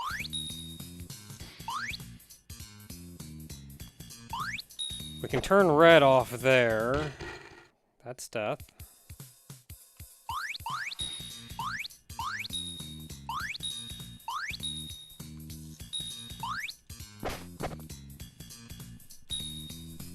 Probably a good idea that I came up here.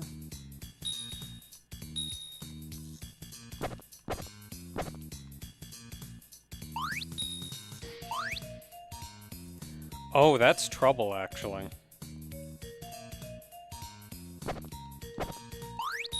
I can't kill that guy without doing this. Now I can get to that switch, but I have no means of getting out.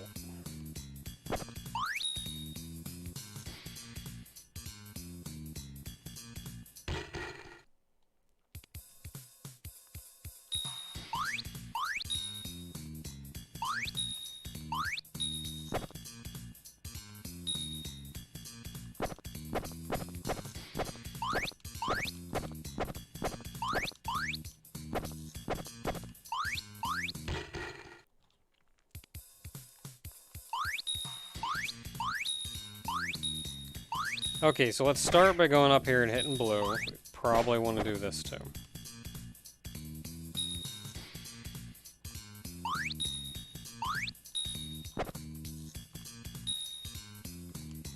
That'll let us go down here, take out these guys, hit green. Now we can do that, and even that, which lets us go back here and hit red. And now we can go up, for what it's worth.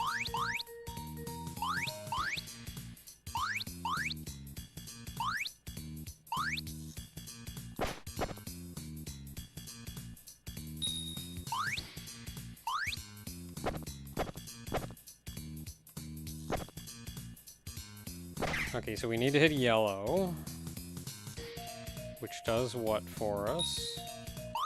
That lets us go over here. Kill him so we can hit green.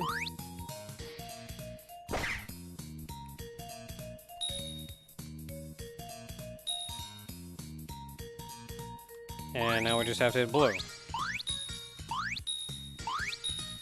which is over there.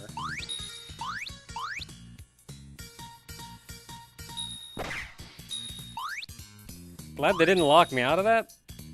Would have been very easy to, like, make me replay the stage instead of letting me go back up there.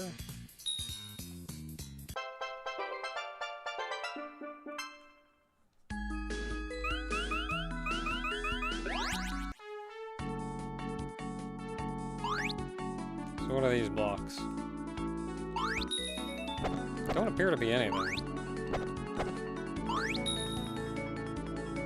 Just more blocks.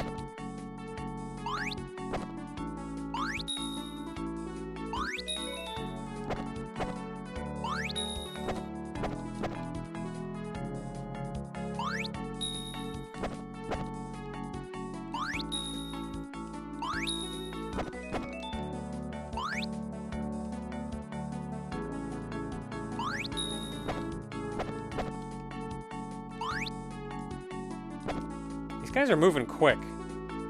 It's actually kind of hard to hit them with my very tiny attack range.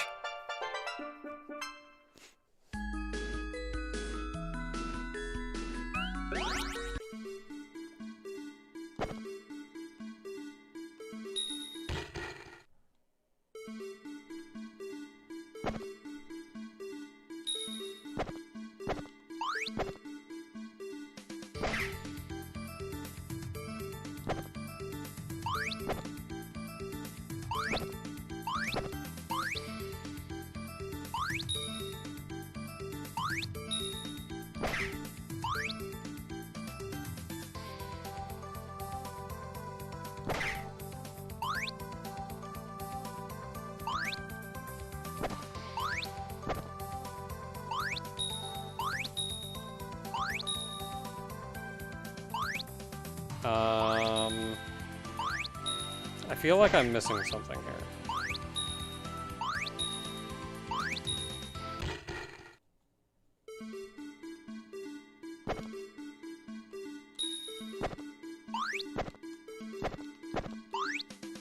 Yeah, you can't push multiple blocks.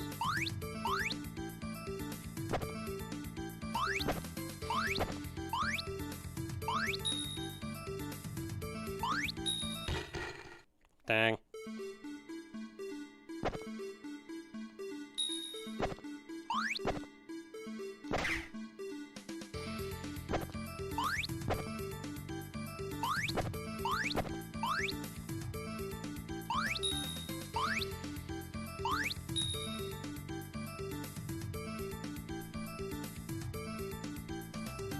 So what's the plan here? Oh, I can do that.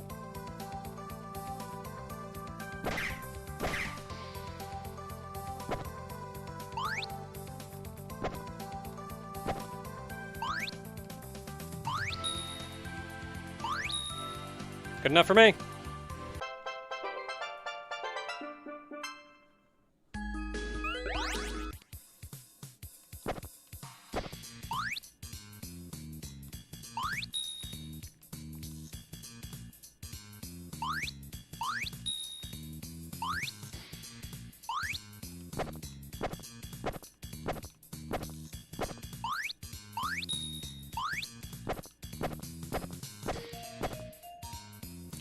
Block pushing.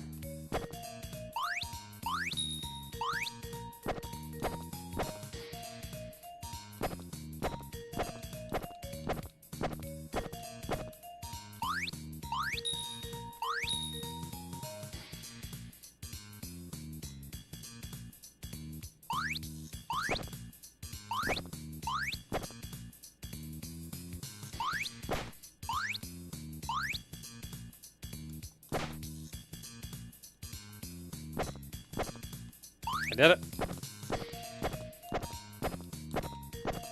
I don't know why I was just sure I was gonna need these. Turns out I did not, in fact, need these.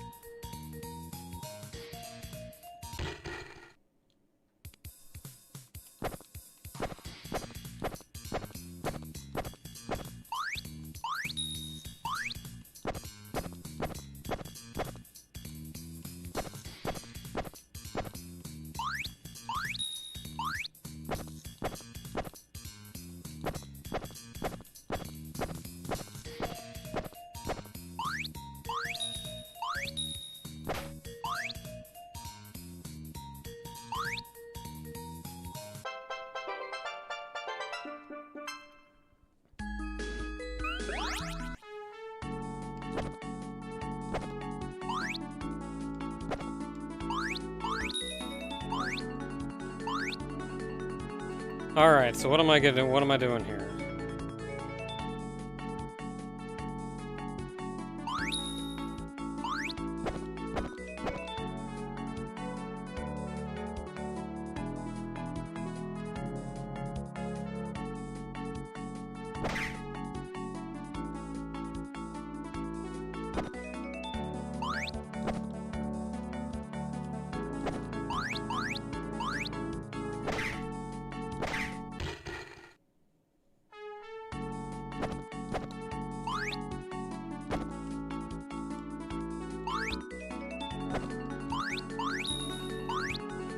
Okay, so what is the plan?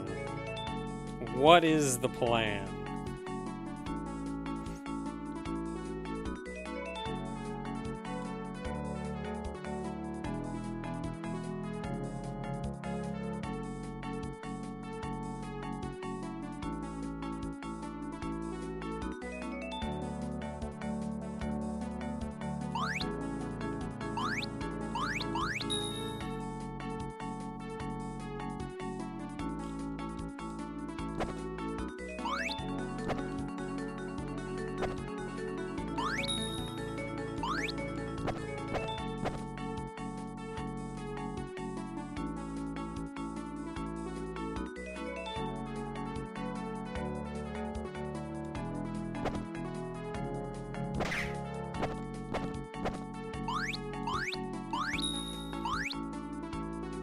Yeah, we did it.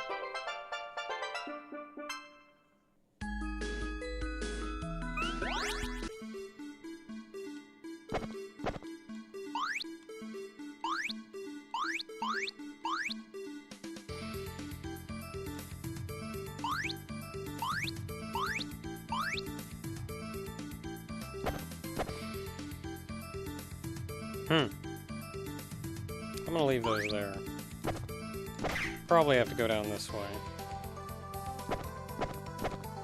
Except I can't. But if I shove these blocks left, I can't do anything that way. Am I already stuck? Like, what do you do?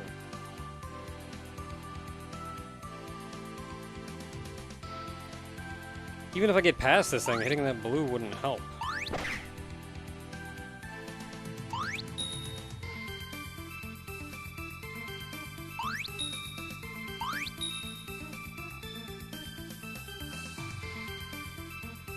Any gray blocks breakable? See, I was thinking maybe one of the blocks up top would be breakable.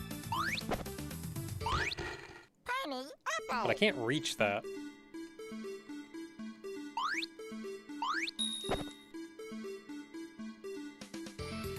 Yeah, and like I literally don't have a choice but to do that.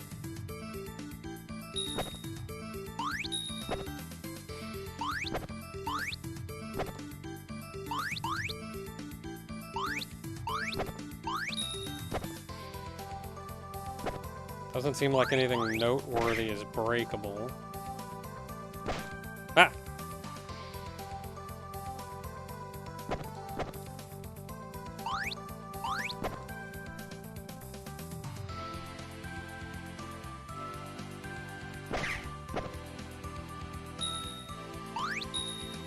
Okay, so those blocks need to come down.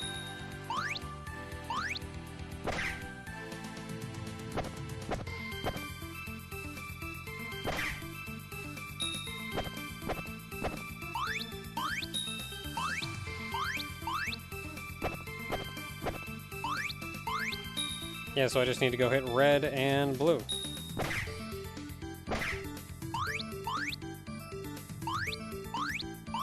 And we did it.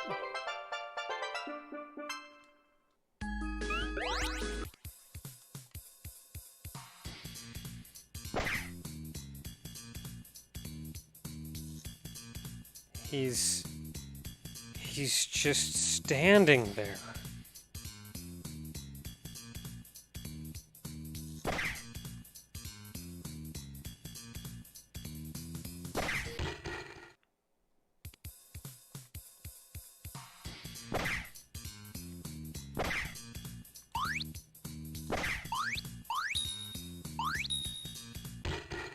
Oh, you have to be standing on the ground to finish the stage.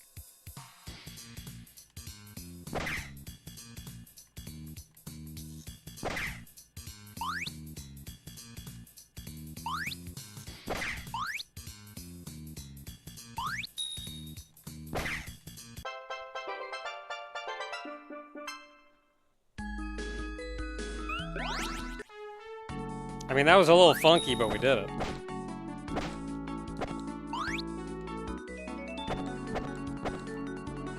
Ah, I see.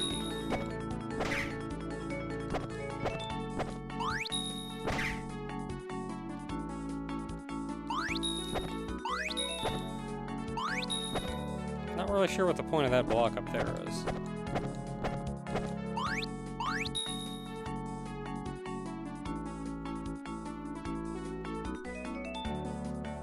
How in the world?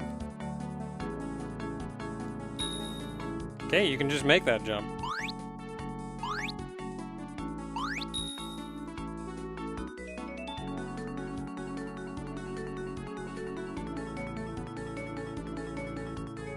Any relation to El Shaddai? Sure is, sort of.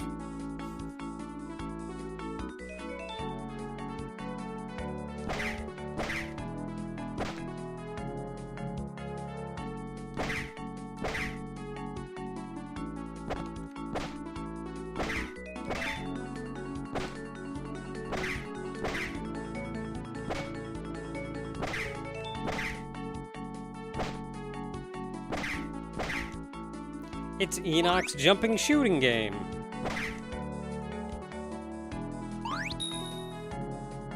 Oh, this is terrible. Oh, wait, no, I can just run across these.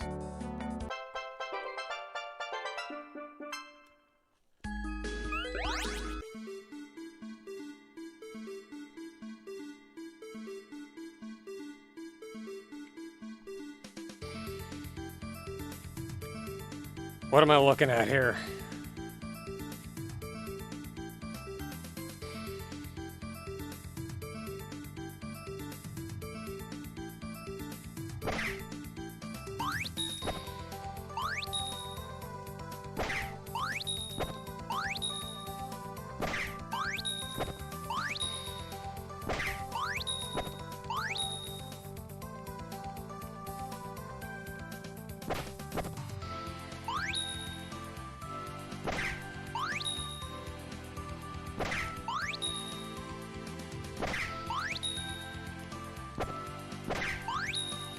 Now just be very careful.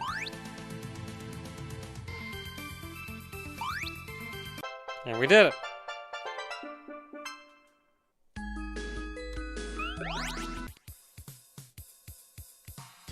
There was a lot of fun up there.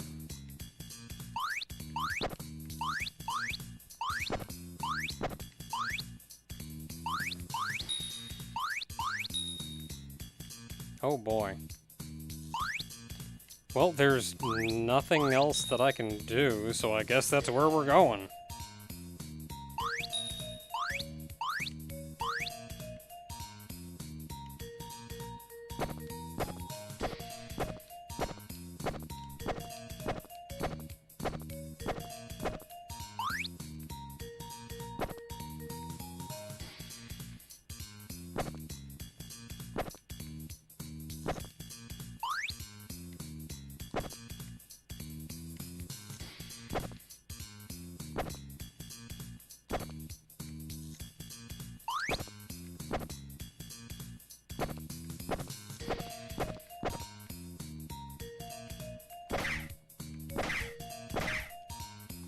Okay, we did it.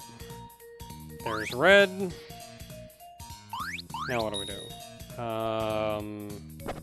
Probably shove these down. Ooh, yeah.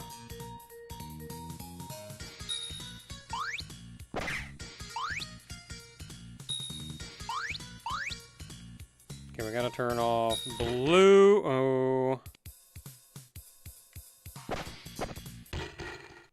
Wow. Man, Enoch got killed by touching the side of a box.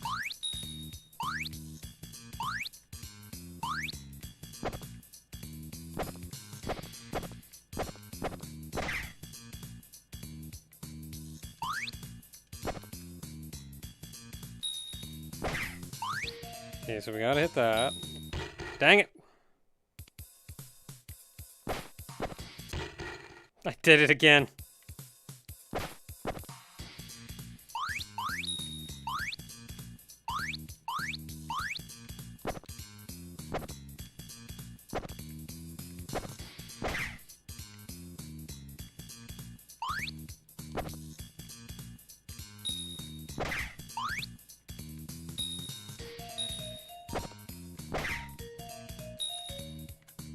Okay, we did it.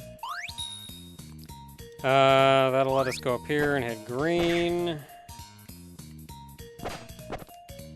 which kills him. Now we can do that and finish.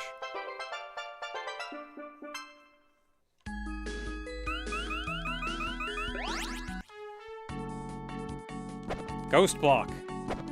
Ghost block!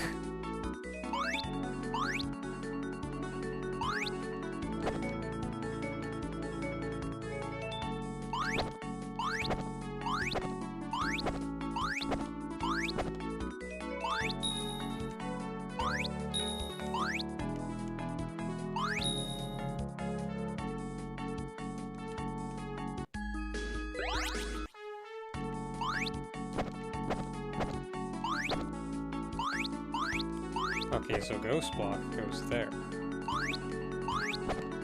Dang it!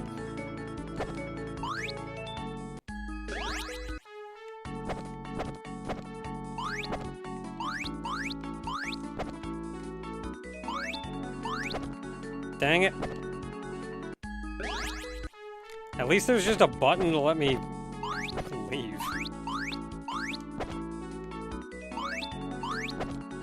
Dang it.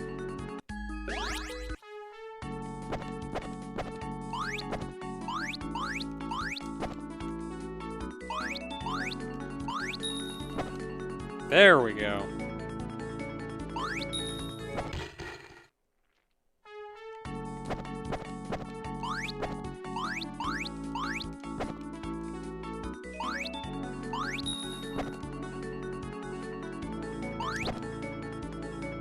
Ooh, that's risky, actually. Yeah, that's risky.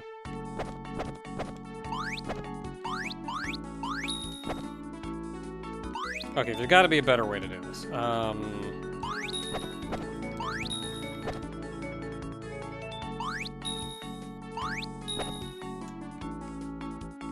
mean, that works.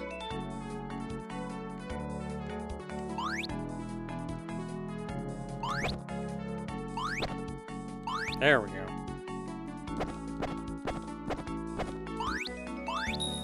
Not what I wanted to do, but I'll take it.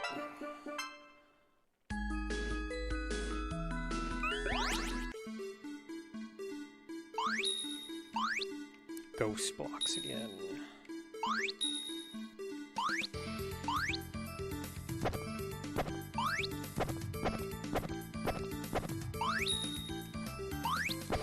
You're probably supposed to go there.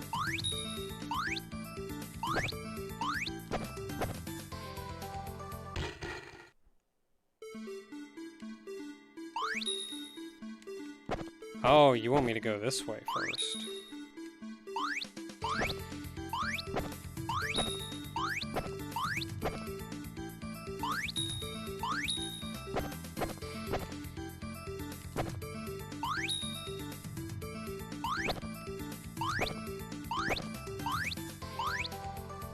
And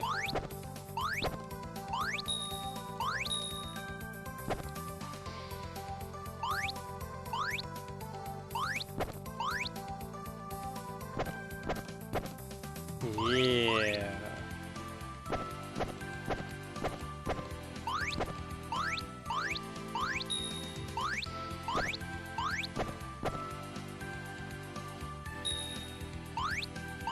That's the ticket.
Okay, we did it.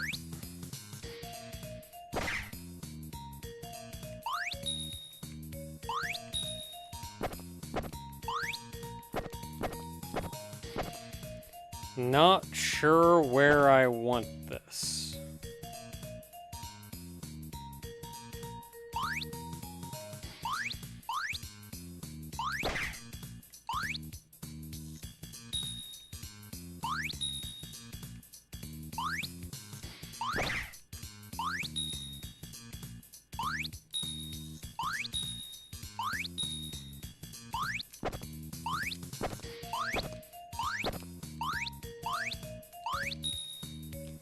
Okay, let's go turn off yellow.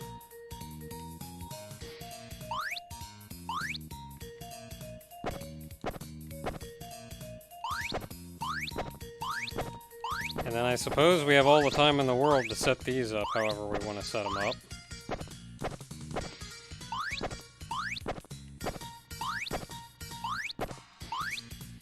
Shouldn't be that bad, really. Like,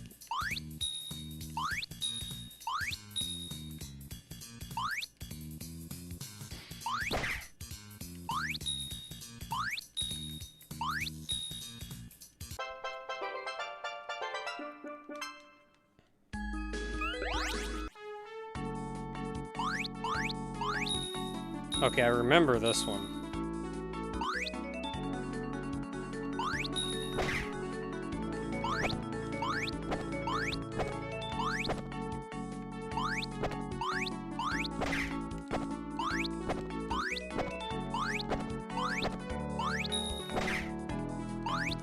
I remember this one being more complicated than I think it is.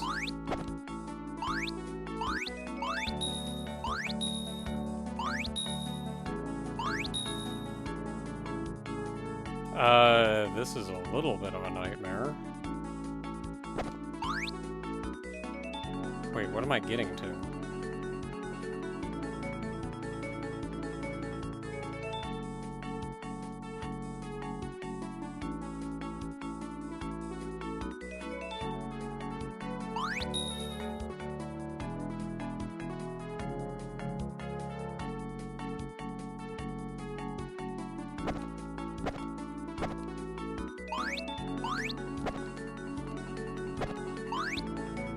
Yeah, it doesn't count.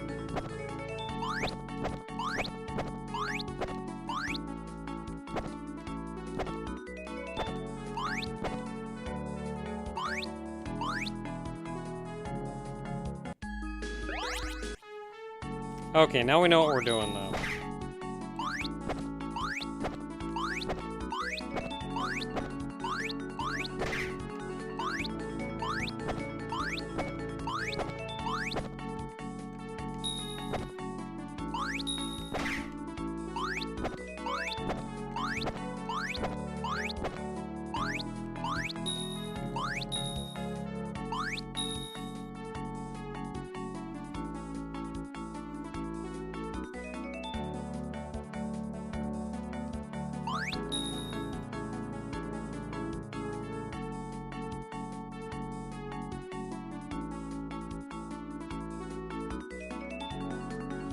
I see the point. I can kind of hit that one or the one up top. Don't think it matters.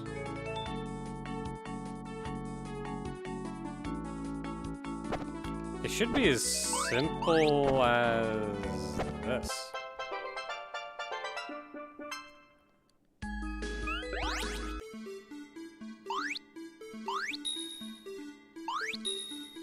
First try!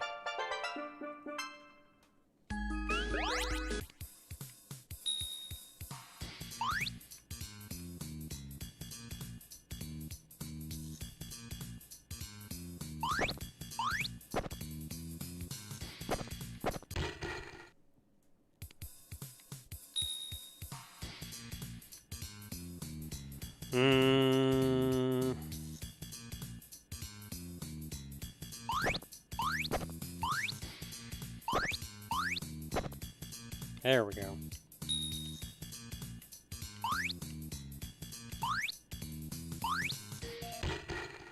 Dang it.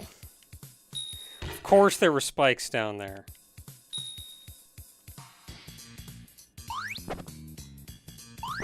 Well, I'm already boned. No, never mind. I'm not. That was easier. Dang it.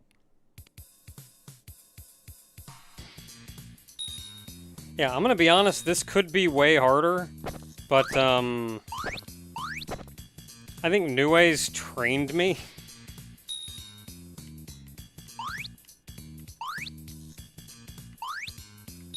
Also, very generous hit detection. Ooh, that's rough. That's a tight jump.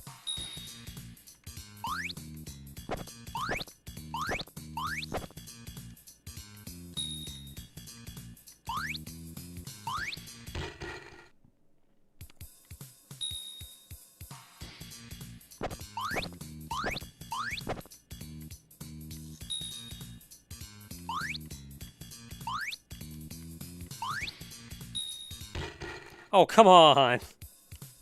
Hit my forehead on that.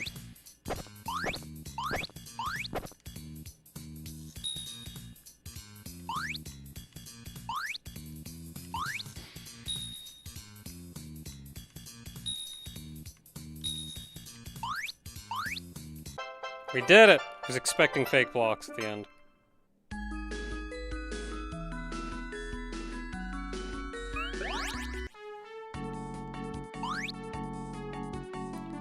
Oh my goodness.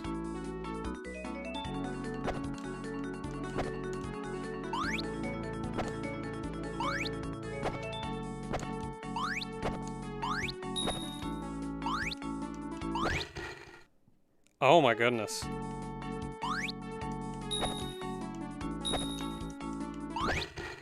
Ooh. How far do I have to go?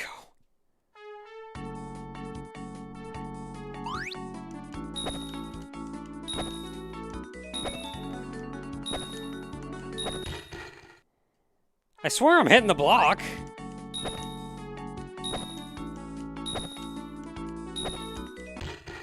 Okay, you gotta go like real heckin' low.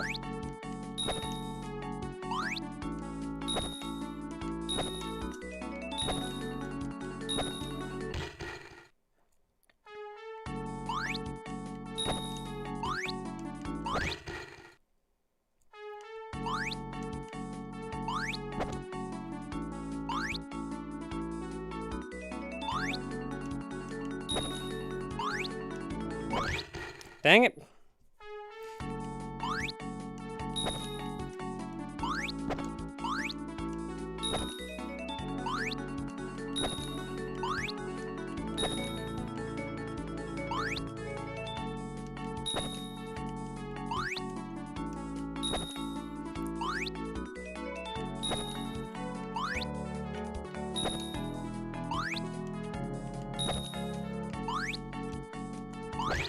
Dang it.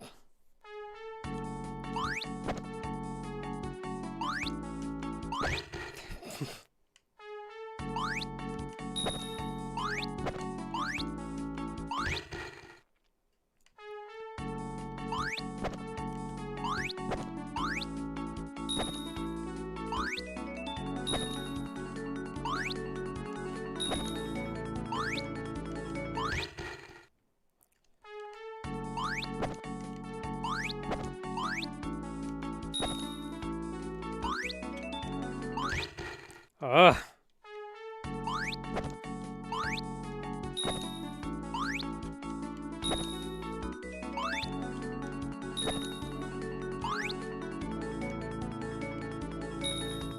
Oh my goodness, they're gonna make me do it.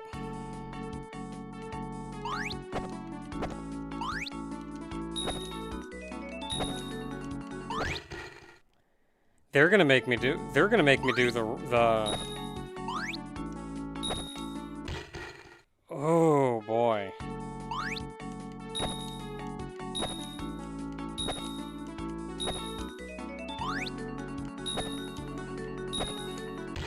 This is heckin' precise. Can I even do this though?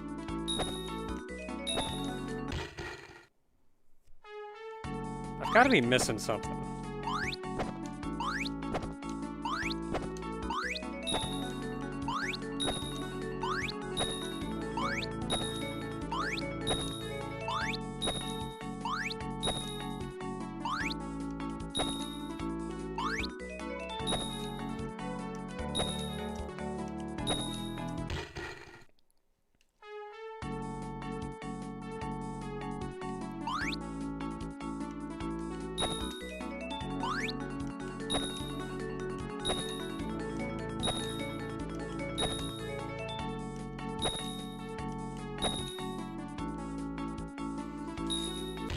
Ooh, you gotta go way far.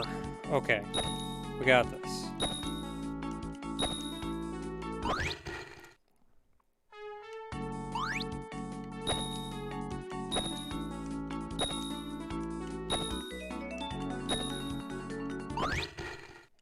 I changed my timing a little bit, and I'm having a lot more luck. You know, when I don't just jump into the spike.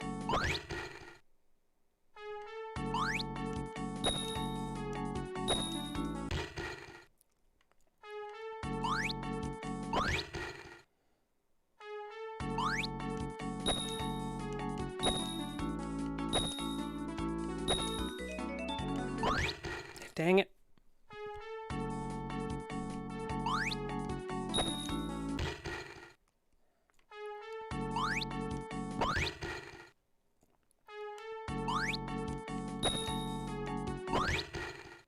If I could stop doing that, I'd have a lot more luck.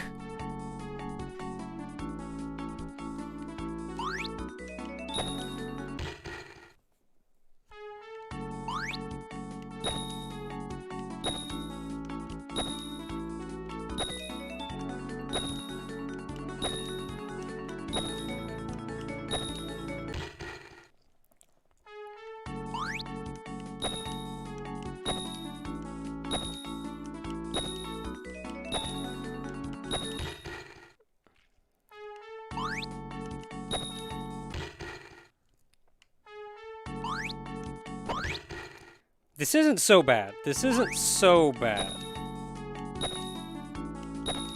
Just gotta get into a rhythm.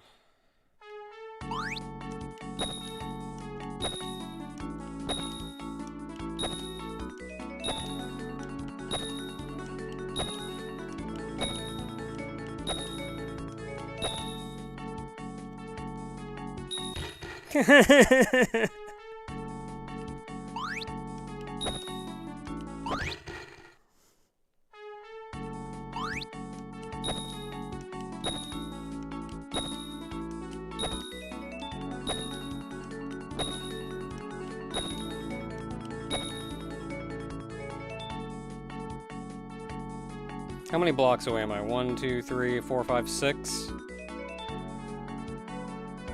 Do I want to go one more, maybe? Oh, man. I feel like that's good, I just have to jump a little bit later.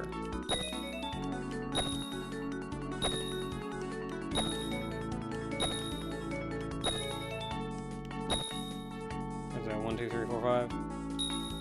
Hey!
Oh, ending on another big one.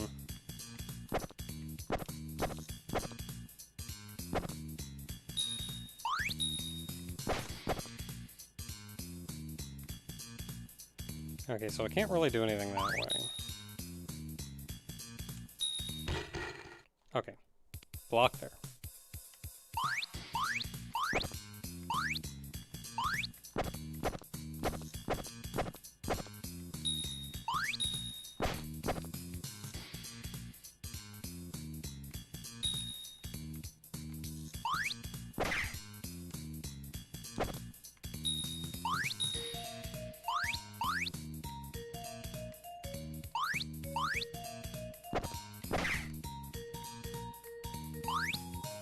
Okay, what did that do for me?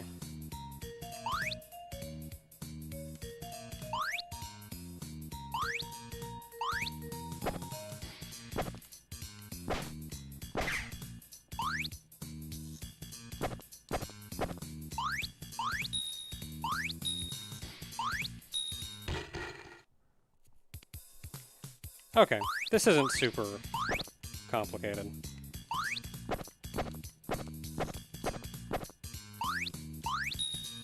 I don't know why I'm used to stages that are just unbelievably complicated, and by comparison, these really aren't that bad.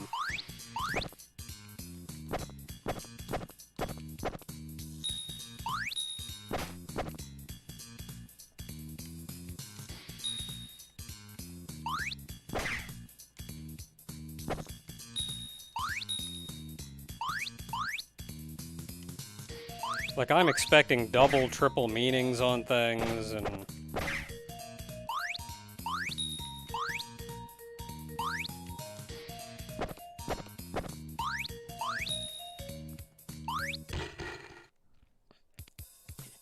just got some precise jumping right there at the end.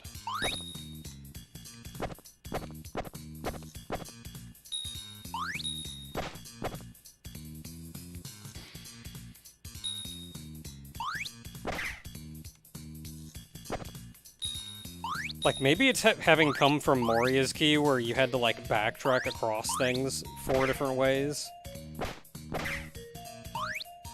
And some of the puzzle games he did later on.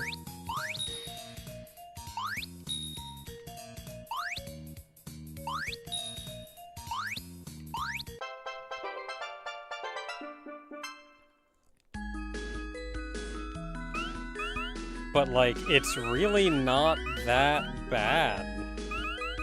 Like, I'm not used to, oh, I just ran through that area. I'm just done with that whole area.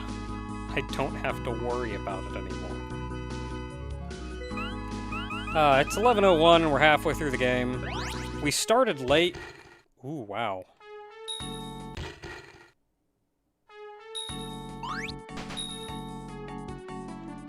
It begins! It begins!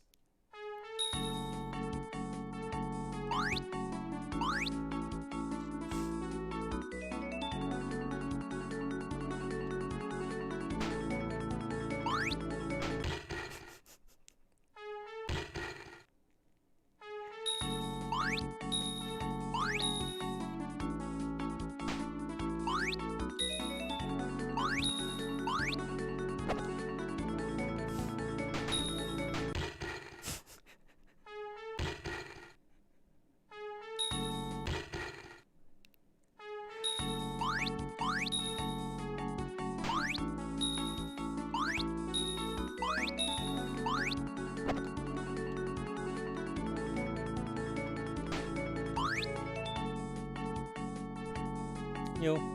Okay, I'm gonna be going too soon. Good night. Furry's going to be. Hey, we did it!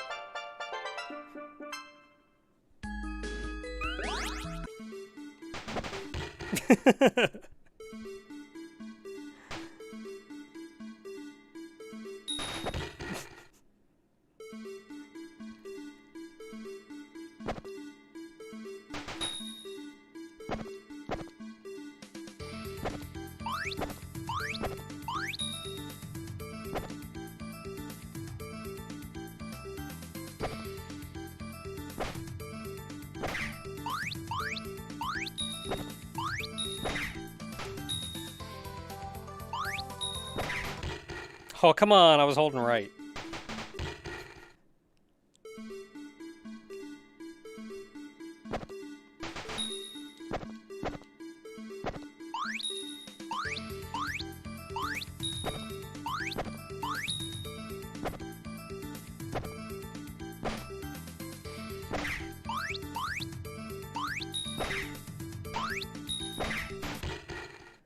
I was holding left.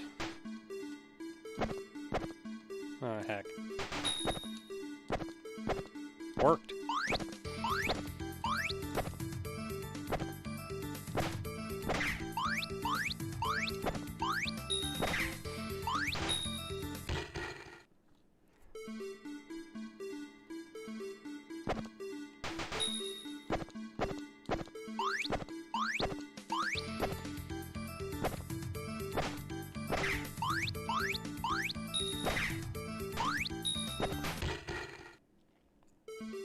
That's hard. Thing's hard to hit.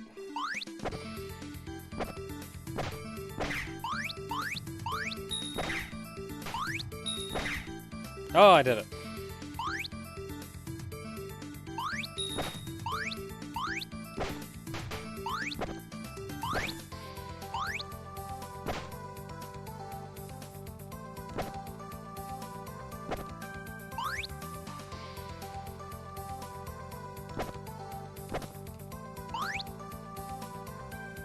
Wait, how do you hit this?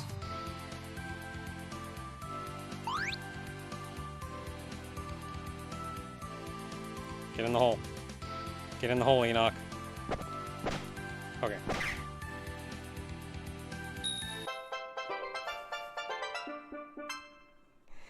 We've gotten to the point where I can't trust the floors anymore.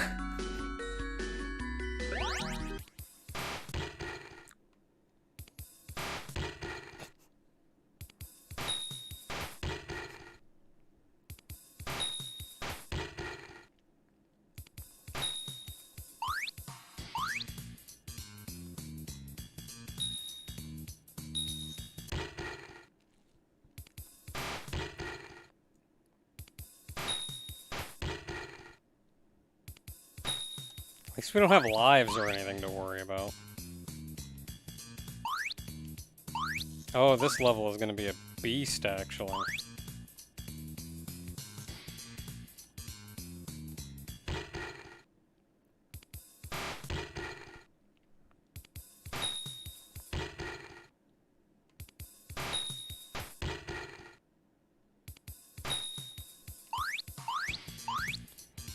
So...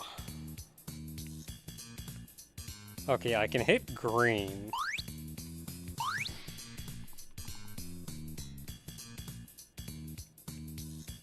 No, because if I drop that...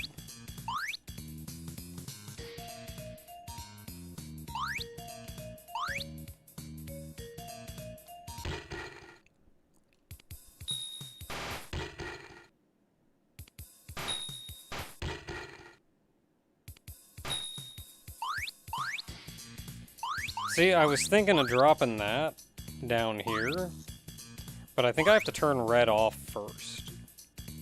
No. No.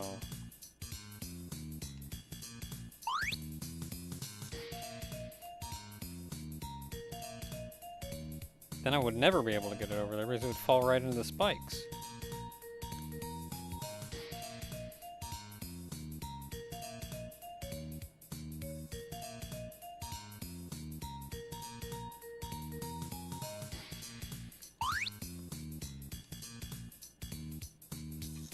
Okay, so we also have blue down here. What's blue doing?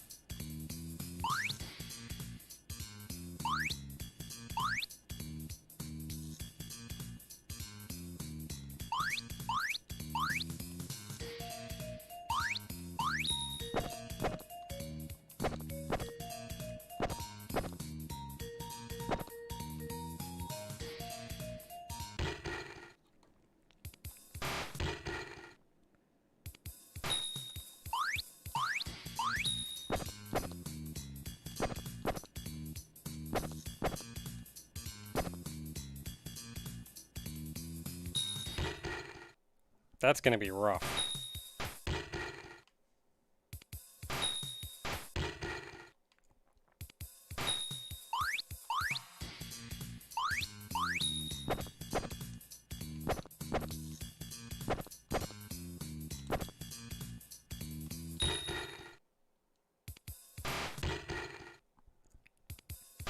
I'm actually not confident you can make that jump. But I'd like to get a good attempt at it, just to have that confirmed. Okay, you can.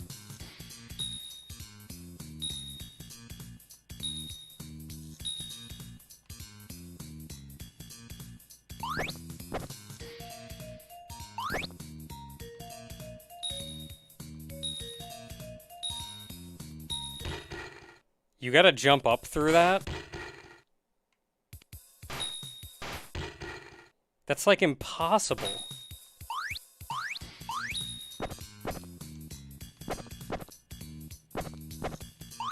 Okay, what's that do for us, though?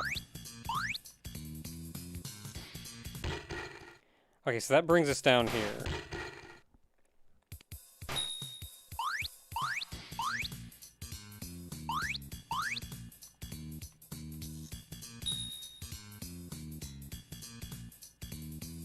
That would let us come over here, but what does that accomplish for us?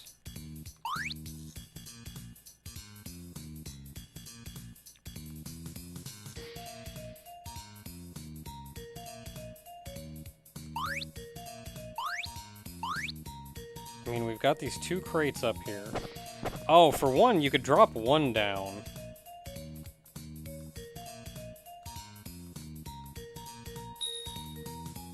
And it would land on these spikes, and then you could just go left from there.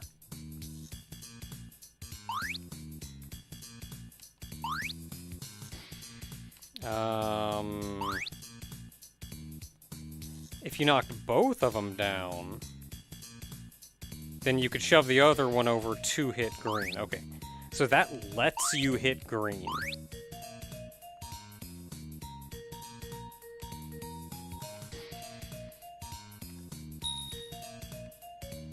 Wait.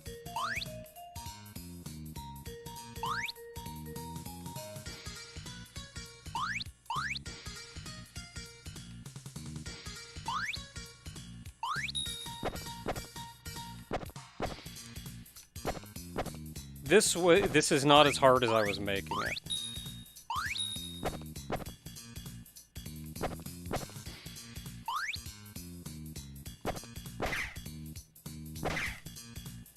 Is you do that.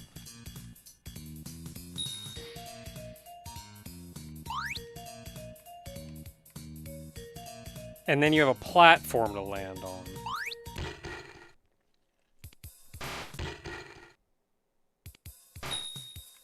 That makes getting back infinitely easier, too.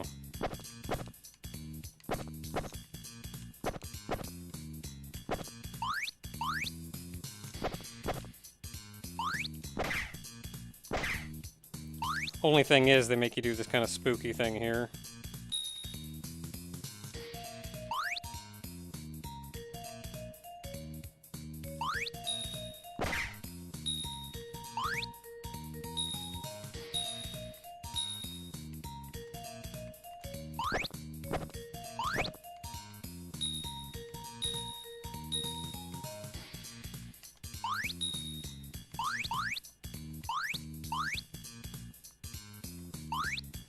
And then with him out of the way, we can do this.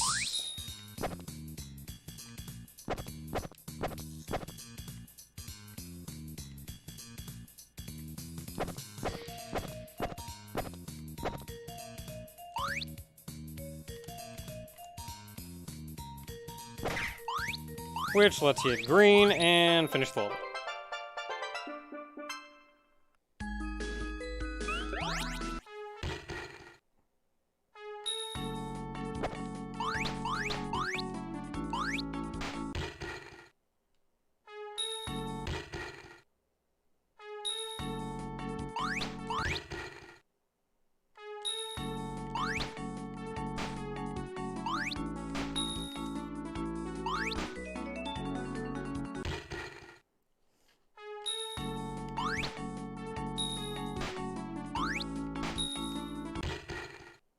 As soon as I remember where all the breakable blocks are, this will go easier.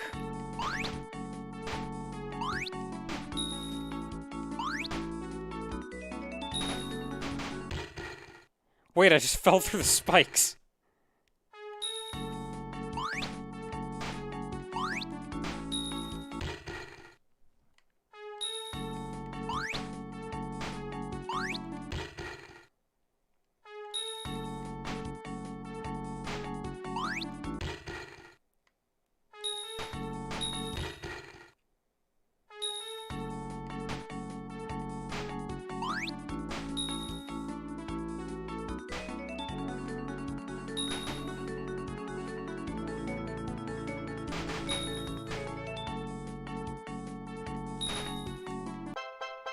Yeah, we did it.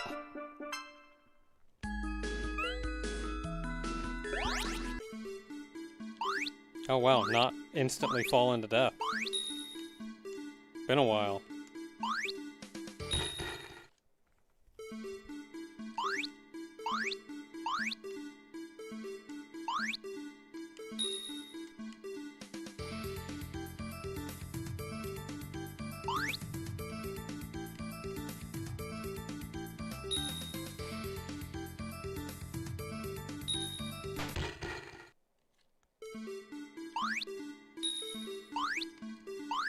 Okay, there's a puzzle going on here, and what are we doing?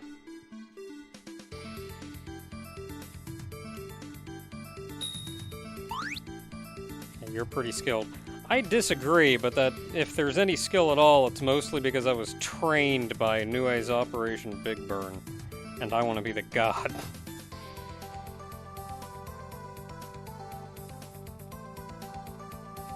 Later, Wim.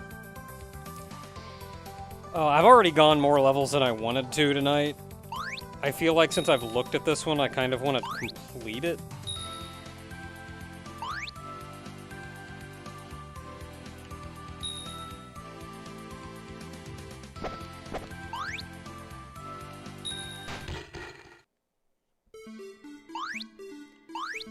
But I need to figure out what exactly it is that I'm doing with this one.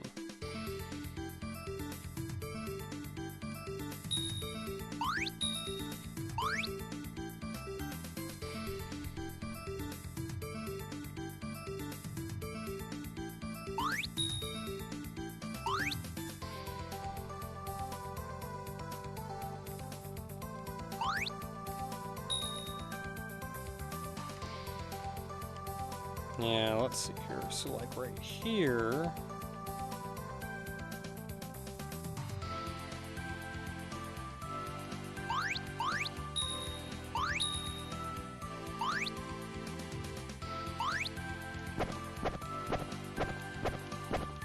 That's probably supposed to be there, so another block can be pushed to the right.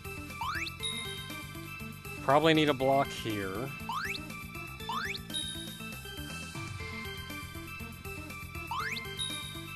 Of course, I can't get out.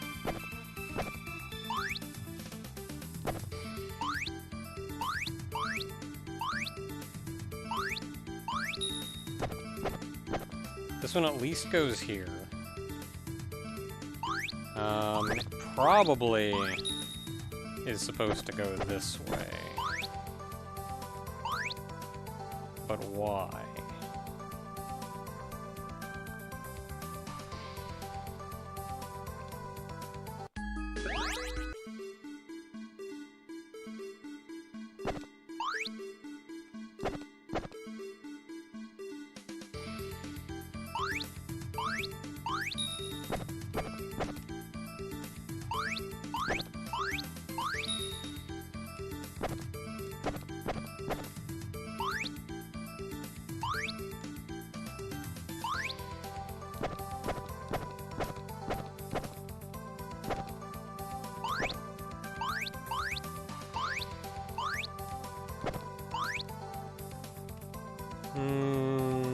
Okay. Should move these.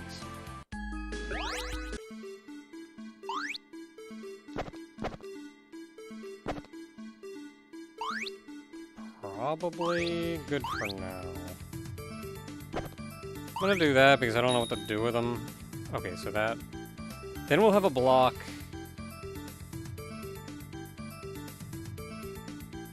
Over there. So we can drop one down, drop two down. One will go there, so we'll have two blocks.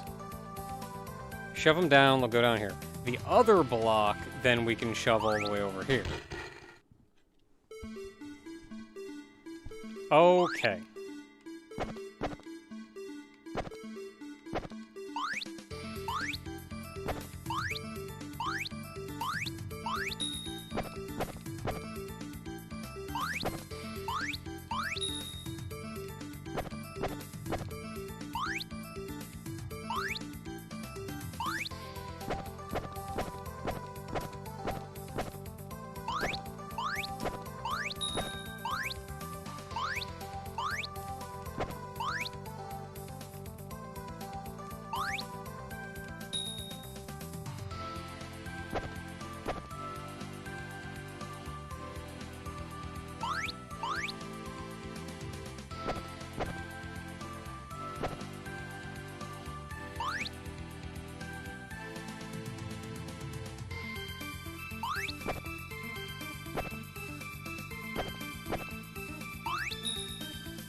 Okay.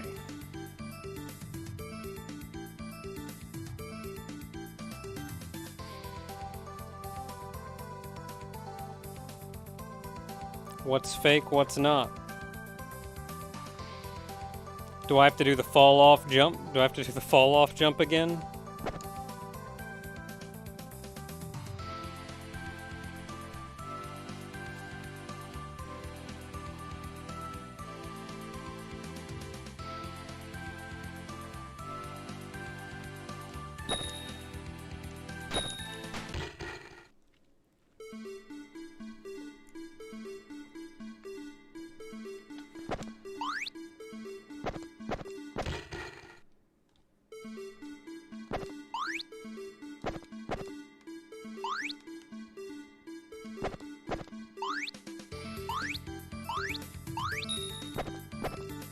Man, that's kind of rough making you do something like that at the end of a stage like this.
Probably close enough.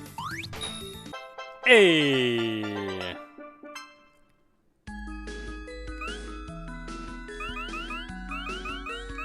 Okay, it's late. I think we did good. Next week we'll probably finish this up, especially if we actually start on time and don't play R-Type for like an hour.